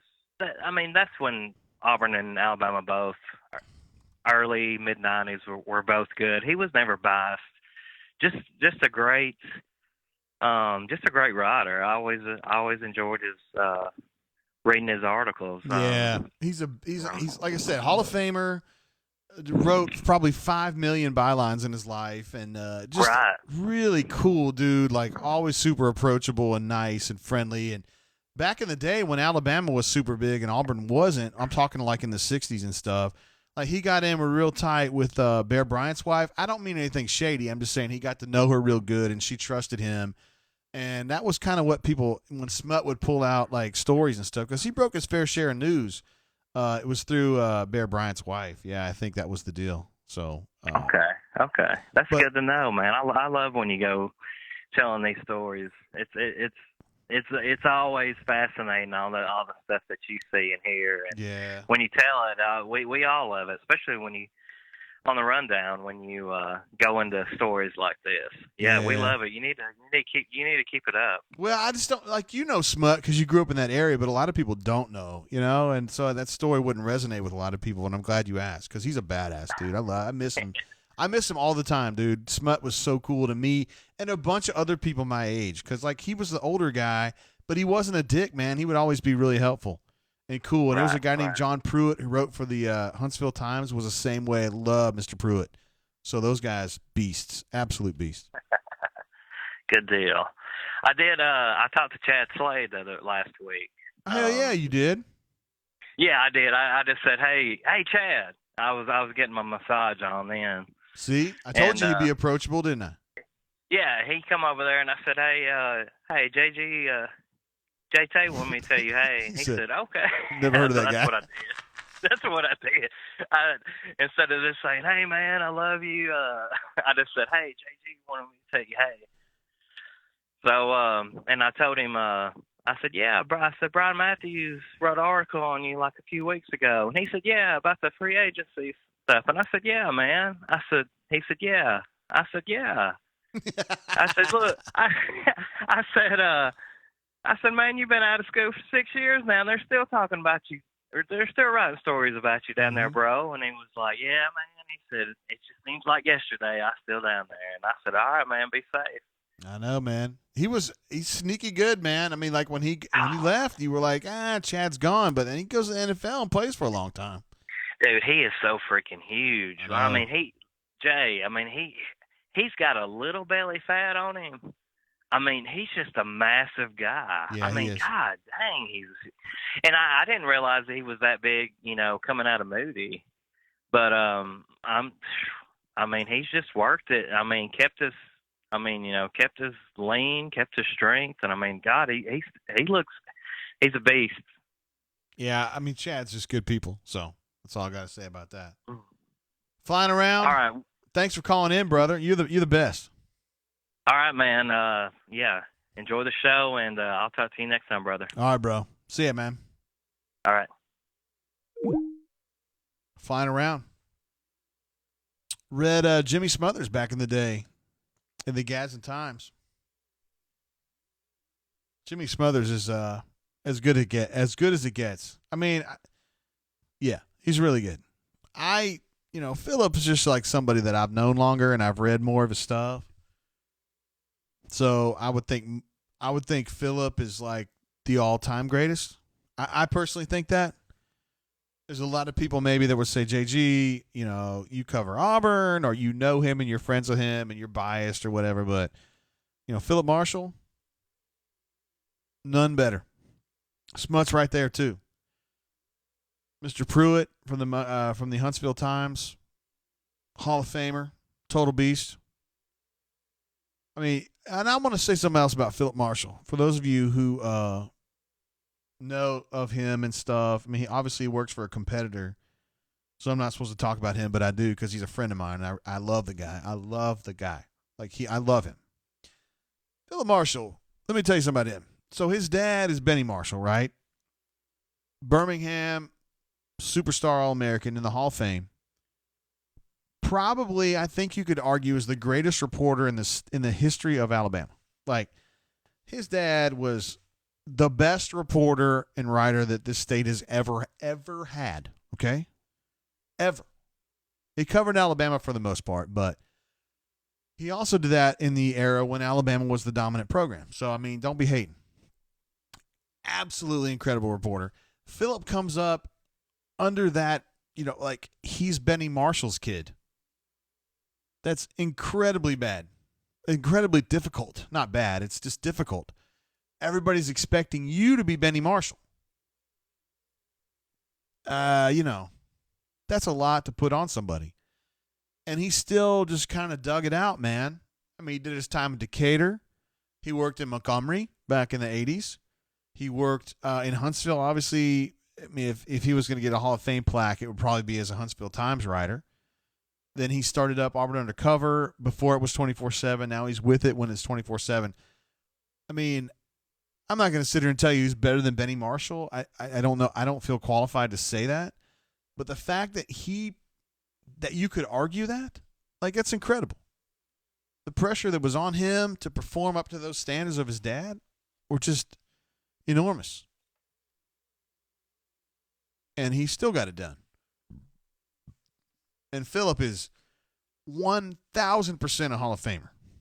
The first ballot, no doubt about it. 100%. And I know there's some people around here that would be like, oh, we wouldn't vote for Phillip. He's an Auburn writer. I'm like, stupid, man. Welcome to the show. How you doing, caller? Welcome again to the show. I'm good, JG. This is one Bob Mapplethorpe. Bob himself. What's up, bro? I'm good. I was feeling a bit tired, but I promised Papa Bear I'd call in because he was feeling more tired. But he had a sincere message that I needed to relay. Yeah, you mentioned this like an hour and a half ago, and I feel like I've been waiting all this time, dude. I've got blue balls waiting for this shit. Well, you know what? I don't care what blue balls happen for, what reason they come. Okay. Nobody likes blue balls. So I apologize if I caused you blue balls. Thank you. But no. So Papa Bear calls and we text a couple times. And he's been switched to these new male nurses, and I think I'm telling you, somebody at Emory is pardon me, but fucking with Papa Bear because he loves the TNA. I mean, Papa Bear loves TNA. Don't we all? So he's got oh my goodness. So he's got Lewis. And I think the other one, I can't remember. It's not Henry, but I'll think of it in a minute. Is it McBain? But yesterday, is it what now? McBain? No, no, it's not. But I can't remember that. I'll think of it in a minute. But so basically, Papa Bear and I were talking tonight, and he said, Bob, I don't have the energy, and you know how enthusiastic he is. Like, you know, he and I are I like to call us twitchy. You know, we're highly excitable. So that's why we relate so well to each other. But he said, I want you to tell JG and you tell everybody else. He said, I want the Alabama Hammer to represent me because I've got the COVID. He said, I'm suing the shit out of China. I said, anybody else that gets in my way. So I'm sick of this shit. I'm too old to be feeling this bad. He said, I'm pissed off. And I was like, okay. He said, you going to call him, right? You going to call him, Bob? I said, yeah. I said, I promise. He said, well, you tell him, he said, what's his name? I said, he's the guy with the shotgun and the hat. I said, Alabama Hammer. He said, well, you tell him, I need his representation.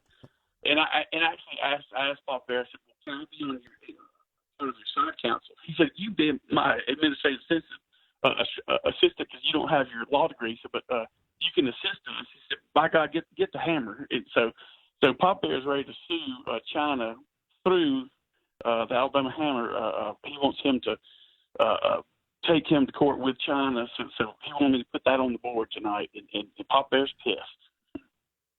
Yeah, you know, Alabama Hammer, obviously, you know, this is a bunker member, right? Right, absolutely. He bought a house that a friend of mine built a while back, and really nice house. I should go into the lawyering business, but I hope I serve Pop Bear justice in that enthralled delivery. But he told me to please let everybody know that he wasn't going to take this COVID lightly, and the fact that he had to fight it. He was going to take a vengeance on the Chinese. So I'm supposed to deliver that message. He does have the COVID. Is that true? Well, here's the thing. He has 3 different doctors checking on him, and he has all the symptoms of everything, and he keeps getting a couple of. I think he's got 1 positive, 3 negatives, and they tested the other day and get a positive and negative. So they're like basically, you know, when he breathes, it feels like somebody's sitting on his chest, and he's, you know, just out of wind quickly, and he had a fever for the last 5 days, and basically they just said, look, buddy, said, who knows? Number one, where are these tests coming from? Number two, we don't know how to read them, and number three, you basically got you don't have the flu, but you're sick, and so it's the COVID. So yeah, okay. They're coming, so they're just coming up with an educated guess that he's one of the many, but anyway, no, he's just frustrated. He just, like I say, out of energy, which is not like him, and just frustrated, ready to feel healthy again. Yeah, we're ready for him to feel healthy again too, bro.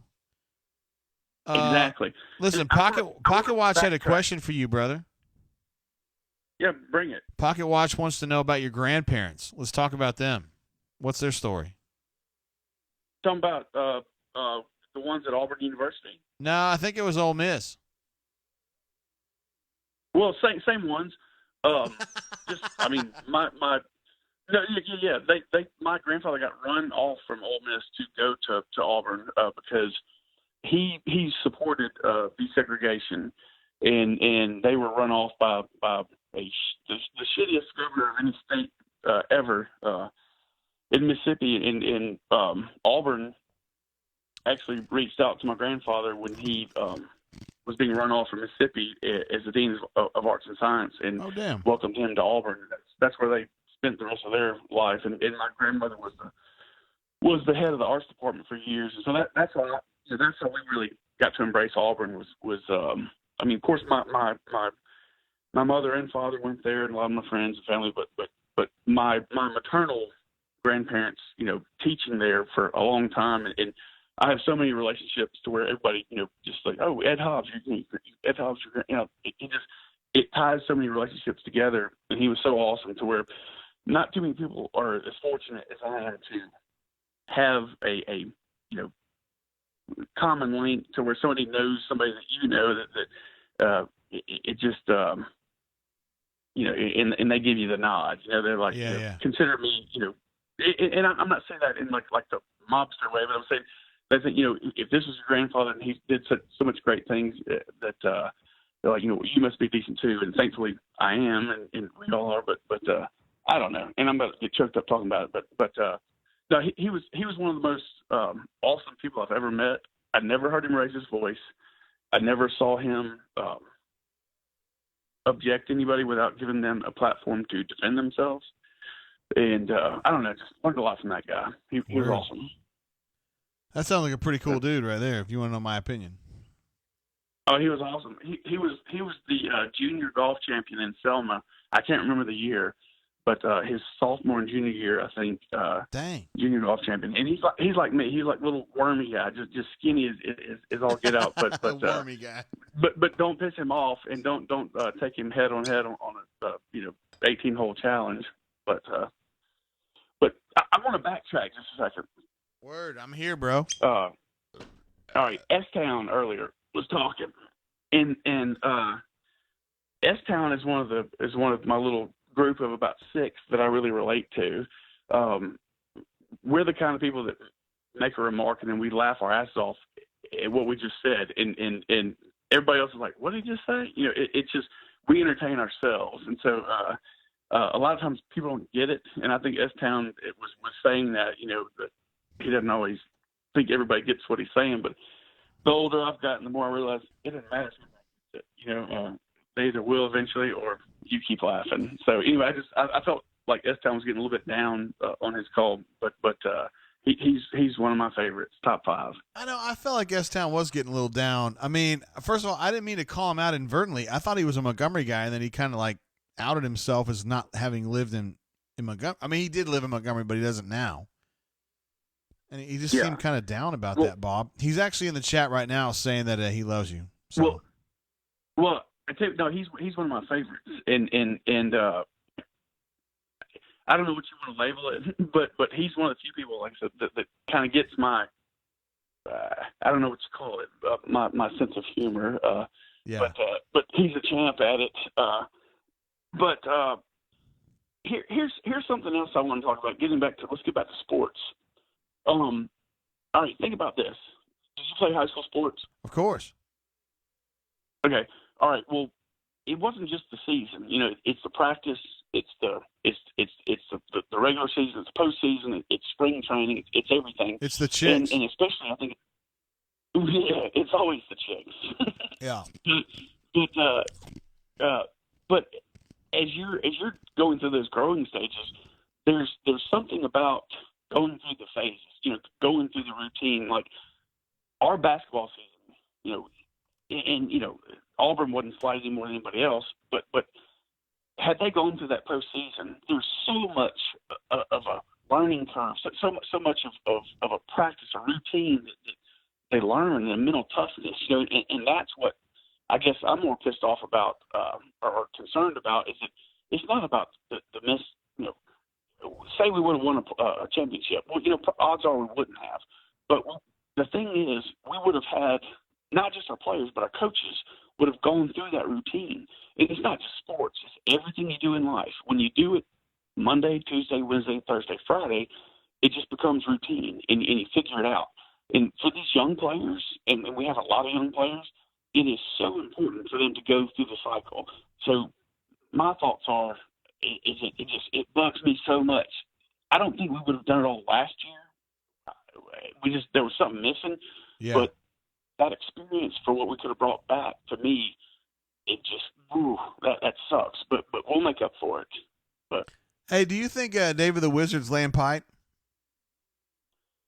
All right, that's not like an A or B question or a two-part question. I know Dave.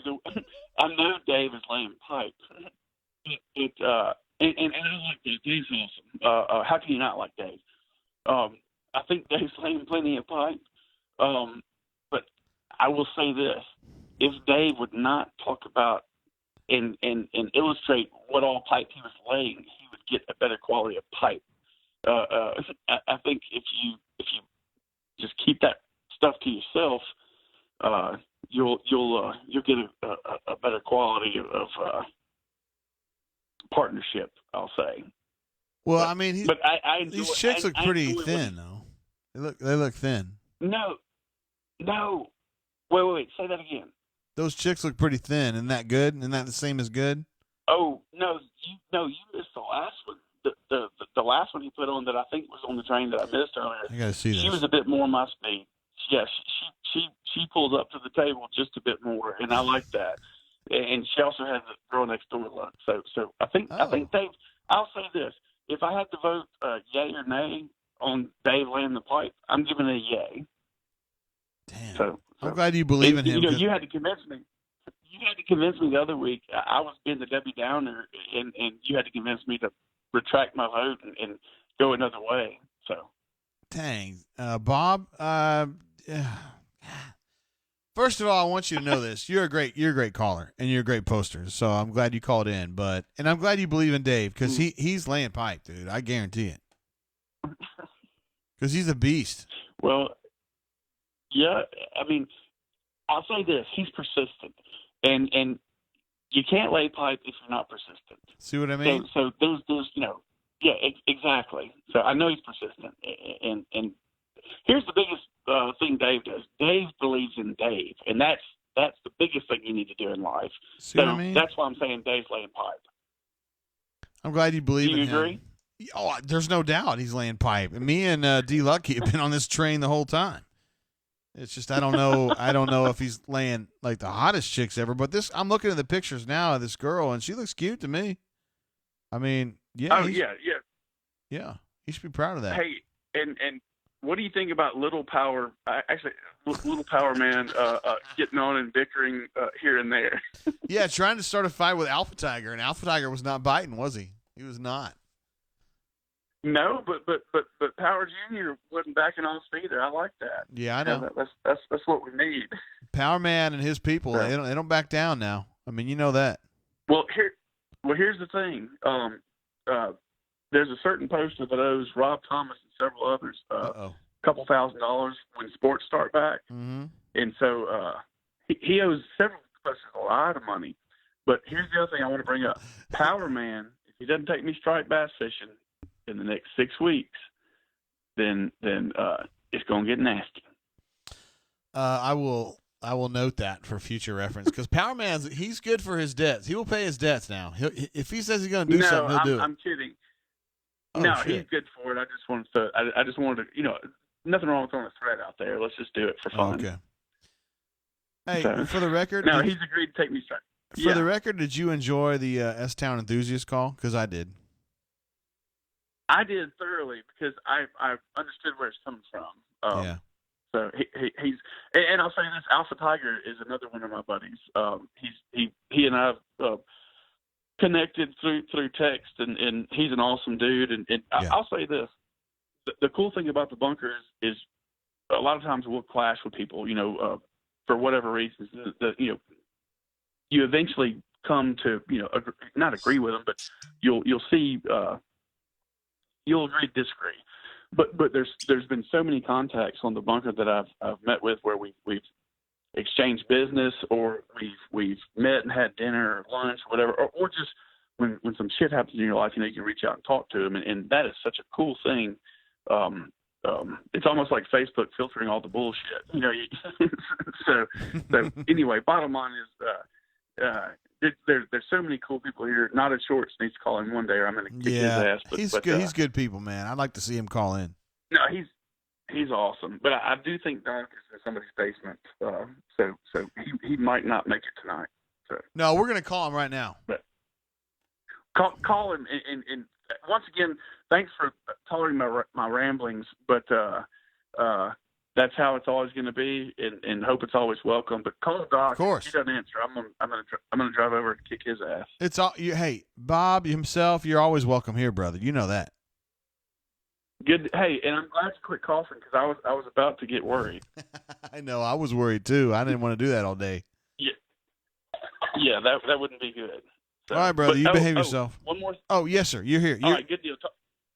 Whatever you want to talk about. I was going to tell you. Yeah. The last time I called in, every time you'd look to the side, I would know your wife was in the room, aka administrative assistant, and so I would say things to kind of bait and be a little bit, maybe get you in trouble. I don't know if you picked up on that, but about the hair salon.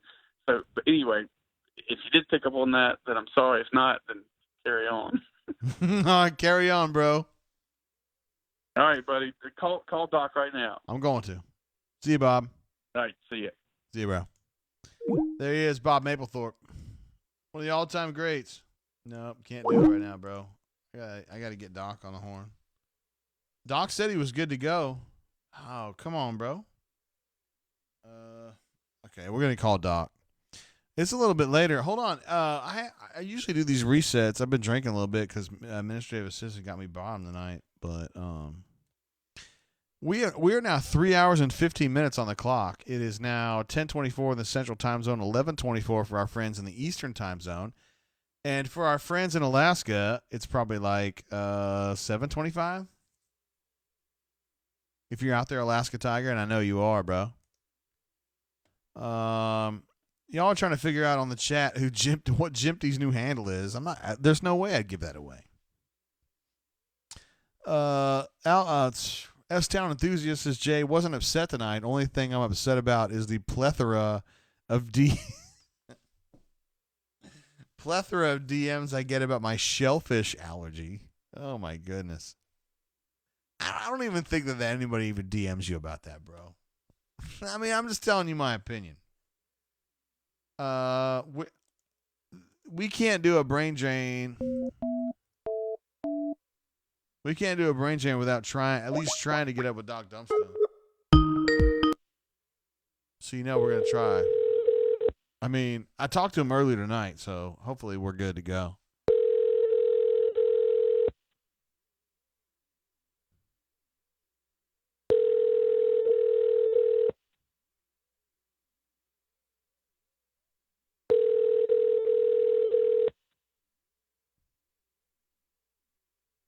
Uh-oh. This doesn't sound good, guys. This doesn't sound good. I'm sorry, the person you were... No dice on Doc, huh? That's tough. Man, you guys are asking for BMAT. You think he's going to do it? He's going to go this late? kind of feel bad about cold calling BMAT, but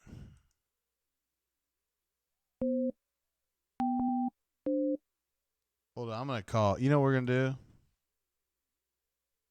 We're going to call administrative assistant. I want to know where she's at. I haven't seen her in a while. She left like an hour ago. Hello? Hello, is this administrative assistant? Yes. Where did you go? I came downstairs to finish washing the dishes. No, Courtney, you know I finished washing those. Whatever. I did. You know I did. After we ate dinner, you washed the dishes?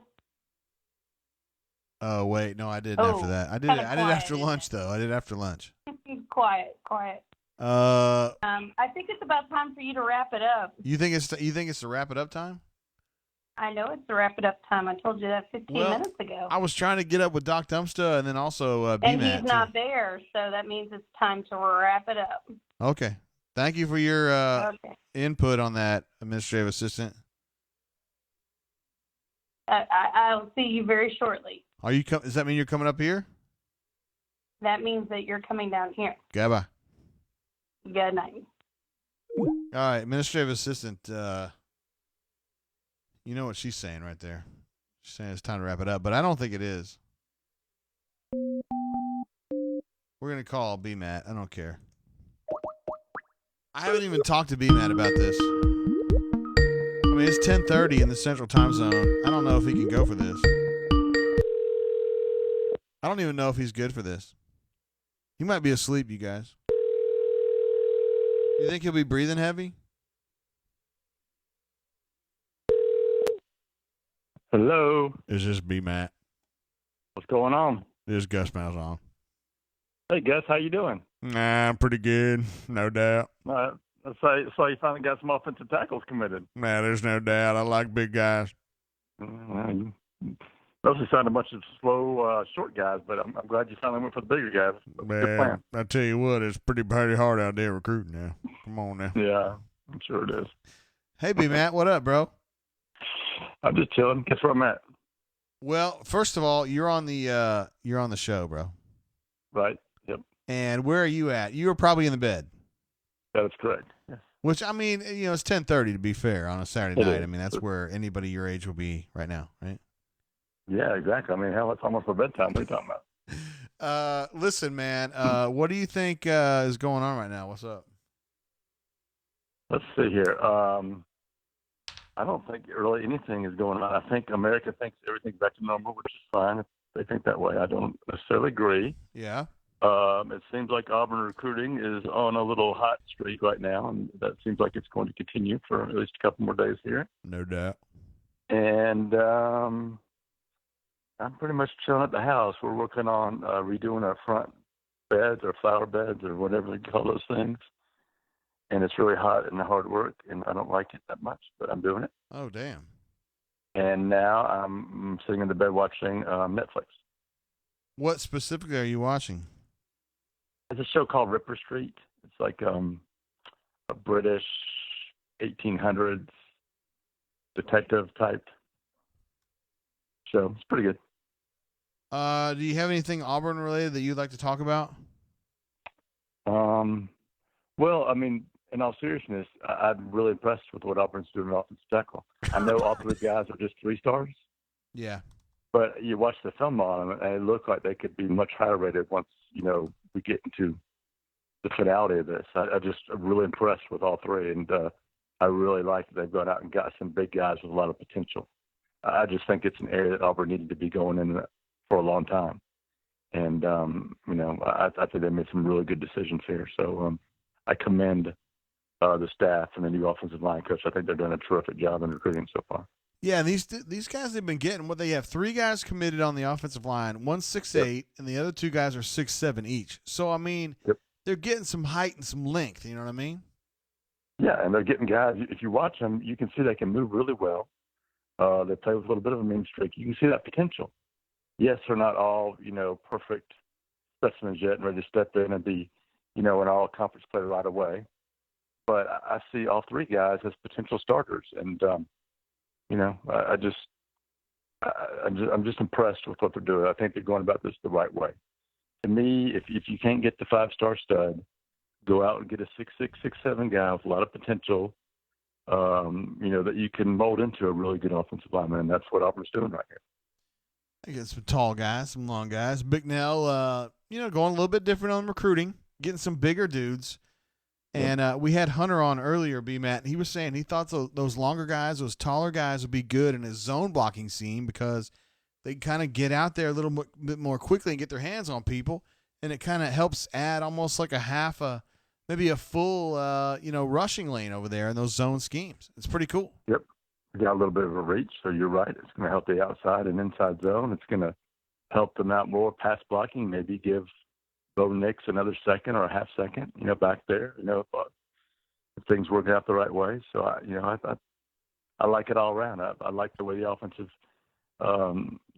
just shoring up right now. I like the receivers they signed this last class. If they can get a commitment and the next couple of days from a really good quarterback that can come in and be Bo's backup for a year and maybe a starter after that, I just think that's a really good, good thing they got going on offensively, and they've got a really good coordinator to put everything together. So I think there's reason to be excited about that side of the ball. Canoe Man would like to know from the chat, please ask B-Matt who his favorite Sopranos character is. They think it's going to be Meadow or Adriana. Well, I've always kind of liked Carmel a little bit. I'm not saying I love her character or anything. I just kind of liked her. But I mean, she's really just, come on. Yeah. She acts like she doesn't want to be, part of this, but then she takes advantage of everything she can, to be the money and the prestige and all that, to be that person. So, trying to think what I really like on that show. Is it Chrissy? Is it who we got? I like Polly because I just find him to be hilarious sometimes. The way just the dumb things he does, and the he has to say things twice sometimes. Just the way people act around him. I kind of enjoy his character. Yeah. So he's probably my favorite overall. Paulie? Yeah. There you go. You've been doing a hell of a job with your Sopranos. You've been keeping up with that every single day, man. Thank you. Except I forgot about it today. Yeah, well, I mean, one day is not going to make any difference. I'll throw it up tomorrow. I've got it done. I just didn't remember to put it up. Of course. And the hottest chick is Tony's wife, no doubt about it. Right? Yeah, and then he has some pretty attractive gourmands too. So wait, hold on. Dr. Milfy was hot back then too, right? Yes. Although I remember her more from what movie was that? It was Goodfellas. Well, yeah, Goodfellas. Yes, absolutely, Goodfellas. Yes. She's pretty sexy back then. Yeah. And then I think I like Svetlana. Is that how he says? Wait, his latest gourmand, the one with the wooden leg. Oh snap! She's hot too. Just because she basically tells him to go F himself all the time. She doesn't give a crap about him or who he is. I just like that attitude. You kind of like that attitude from women? Mm-hmm, I do. I mean, because I always thought Yvonne was pretty nice, but what you're telling me here, you're suggesting that she's got a kind of a mean side. Well, she started out really nice, but she's been around me now for 30 years, so I turned her into a really hateful and mean woman. Corny thinks that the Russian chick was really hot. It was like a side piece there. Yeah. She was pretty hot, too. See, I guess her sisters or cousins. I think they're cousins, so it could happen. Her cousin was the first one, and now she's going to be the next one. Yeah. All right, B-Man, I was talking with Jay Lee earlier. I think that maybe we can do a voodoo chat before too long, as we, responsibly distance. Maybe we could do that. That sounds wonderful. I went by there last week and picked up some voodoo wings for lunch. I bet that was really good, very rewarding. It was very good, yes. Word. Absolutely. All right, B-Matt, you behave yourself out there and, try to stay safe, at least as best you can, brother. All right, man. Hey, everybody be good out there. Good to talk to you, buddy. All right, Jay. B-Matt, you're the man. You're the absolute beast. You're the all-time greatest person I ever knew from suburban Atlanta. Oh, and I do have a surprise come Monday. I've got an update on the Tumors treats. Can you give us a hint? Are they doing okay? They're doing okay. Yeah. Okay. Very good. All right, B-Matt. So, all right. Peace out. See you, bro. There he goes. B-Matt. Absolute beast. One of the all-time greatest. I mean, you could argue he's the all-time greatest. I know this is old news, but I saw that Phyllis George died. I'm kind of bothered by that. She was on was NFL Today back in the day? NFL broadcaster? Well, whatever. It's kind of like she worked in the headquarters or whatever. She was a really pretty girl. Sad. Also, First Lady of Kentucky at one point. I did not know that until I just Googled it. Let's see. S-Town Enthusiast says the accents are absolutely terrible. The women are unlistenable. You speak for yourself about Dr. Milfy, bro. Lorraine Baracco is, her accent doesn't bother me at all, bro. Canoe Man says hopefully Doc is available now. Matt N. also adds that Phyllis George was 1971 Miss America. I mean, you could tell, dude, seriously, like looking at these pictures, she was a really pretty girl. I mean, I'm not surprised at all to hear that she was Miss America.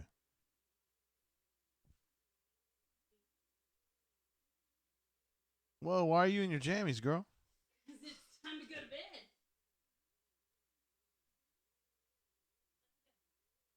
Oh, boy. All right. See, A. Taxman says Fred Willard died as well. Oh, man. Yeah, that sucks. I always think of him as in Anchorman. He was like the top executive at the news division there, where Ron Burgundy worked. He was great. S-Town says Northeast women are undateable. I feel like that's a lot of people you're putting under that blanket right there, bro. Corny says Phyllis George was very hot and very smart. I remember her being very good. Yeah, on the air. Sucks, man. Former First Lady of Kentucky, Courtney. Did you know that? She did know that. How about that? I did not know that. John Y. Brown. Why isn't her name Phyllis Brown then?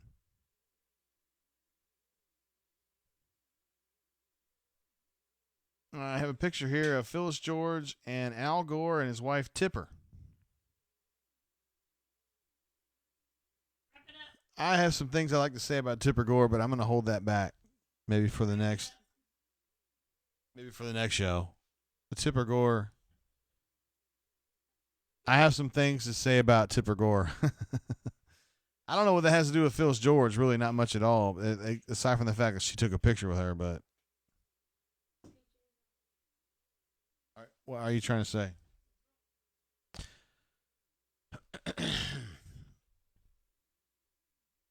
All right.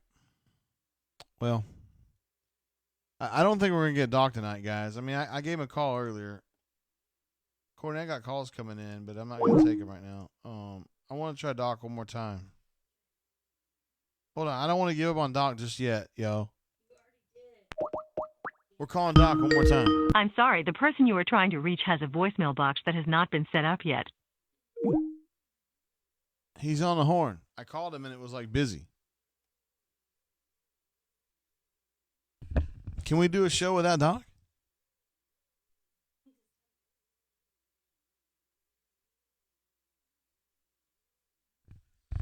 All right, guys, here's what we're gonna do. We're gonna go without Doc tonight, even though I've texted with him and he said he was good to go, but he's not. So we're gonna wrap it up then.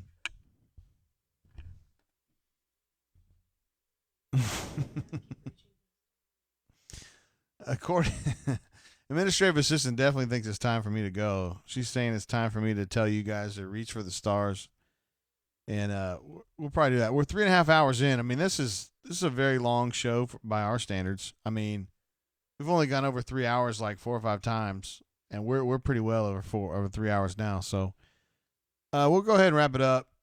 We'll defer to the administrative assistant since you're the one who got me loaded anyway. I want to give a big thank you to all of our friends who jumped in and called us tonight. There's no way I can remember all these people right now because I'm way too loaded to remember that. But